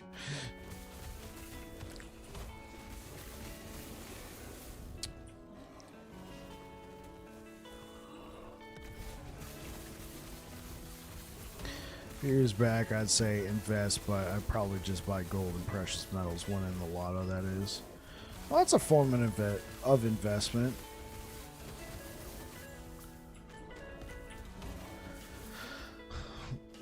The number one thing we were talking about with the whole lotto discussion, though, was how to protect your assets and your identity.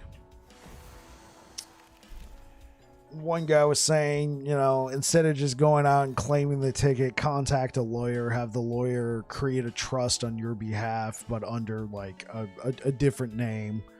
Or like the name of the whoever owns the trust is hidden, and then claiming the ticket on your behalf, on behalf of the trust, a trust which you own, which would then protect your identity from when the lotto is taken, unless you live in a state where you can claim the ticket anonymously, because that can open a whole can of worms. Because I was joking, like, oh, hey, guys, if I won the lotto, I wouldn't say anything, but there'd be signs like, hey, Bike, why you been streaming for the past 6 weeks? Don't you gotta go to work? You've been streaming every day. Like, I don't know. Seems like a hassle. Yeah, but I thought it was some pretty good advice. I thought it was some pretty good advice. I didn't even think about that. I was just thinking, well, when it comes to winning the lotto, here's the number one barrier. I'd have to actually buy a ticket. I've never bought a ticket, other than I threw some money in on a pot once, like a group thing, and somebody else bought the ticket. But beyond that, the only time I've ever done any lotto whatever is I bought a scratcher when I turned 18. And the reason why, I'm 18, I can buy a scratcher. I bought a scratcher. There you go. 18th birthday fulfilled. And I didn't win anything. So if I ever actually bought a ticket and then hypothetically won, which the chances of that are so incredibly slim,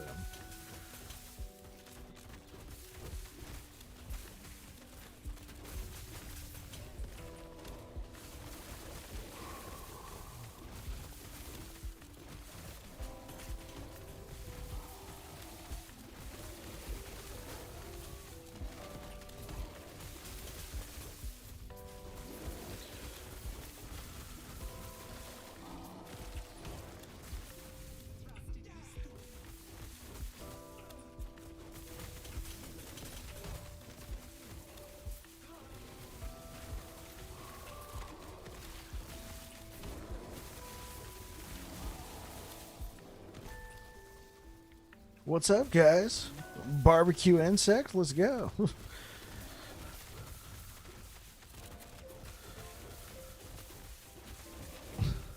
And Parasox, only because I know you're a cook. Wouldn't this be like the ultimate outdoor barbecue pit right here? Oh man, this would be like heaven.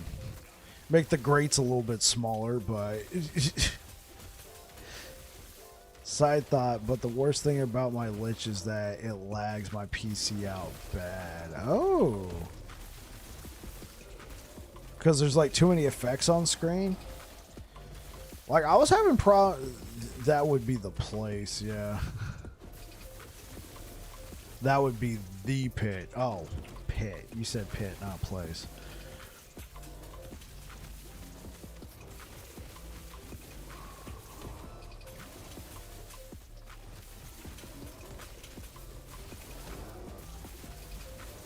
Come on, guys. I need you to go away now.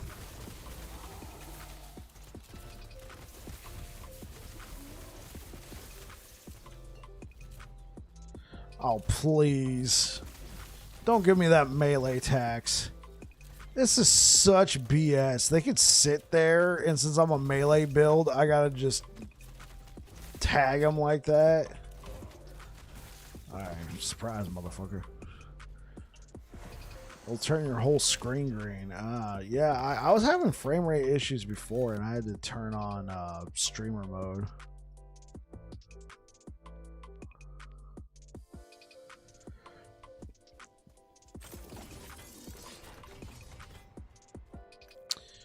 Yeah, so I actually stream with streamer mode. It's for people who play and stream from the same rig. It kind of turns down some of those settings.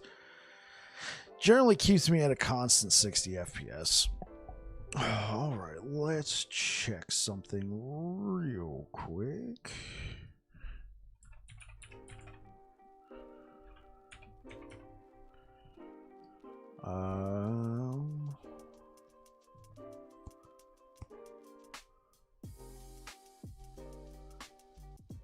All right, guys. I'm gonna go ahead and wind things down for the night. If you're over here on Twitch, we are gonna raid somebody. We're gonna go ahead and raid Captain P67. He's a good guy. Appreciate his content. He's helped me out a lot.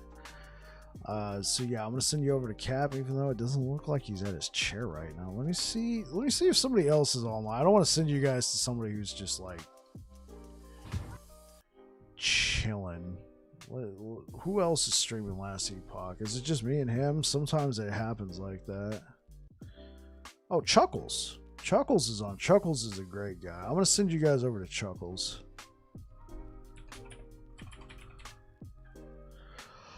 All right, guys, thank you so much for an incredible stream today. Really appreciate it. Thank you for the good conversation. Thanks for making it out and watching the gameplay. We finally got the ability to shred resistance, so we're going to just keep pushing the corruption. Anyway, you guys take care. Have yourselves a good one. Cheers.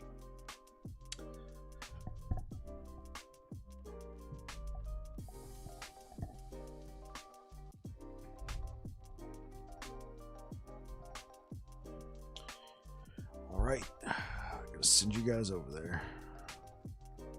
Goodbye, Twitch. YouTube. You guys are awesome. I don't really know how to raid on YouTube. I don't know anybody that I would raid on YouTube anyway, so I kind of treat this section as, hey, what's up? You get your own little personal outro from me. YouTube, thank you so much for being here, guys. I really appreciate everything. These live streams and you guys coming out to them have really been growing the channel over here on YouTube. Believe it or not, going into when I started streaming, when I started playing last Epoch, I think I had like 10 subscribers here on YouTube, and you guys have grown our channel to like 100 and where are we at? 116 now. It's just bonkers. You guys have been so awesome. Thank you for coming out here. It was nice chilling again. Sorry it wasn't for long, but always a pleasure. Hey, absolutely, Parastox. Absolutely. Good luck with the surgery tomorrow. Hope everything works out. Hope you're able to get some rest tonight. All right. I'm going to go ahead and sign off over here on YouTube. You guys have been awesome. You guys take care. Peace.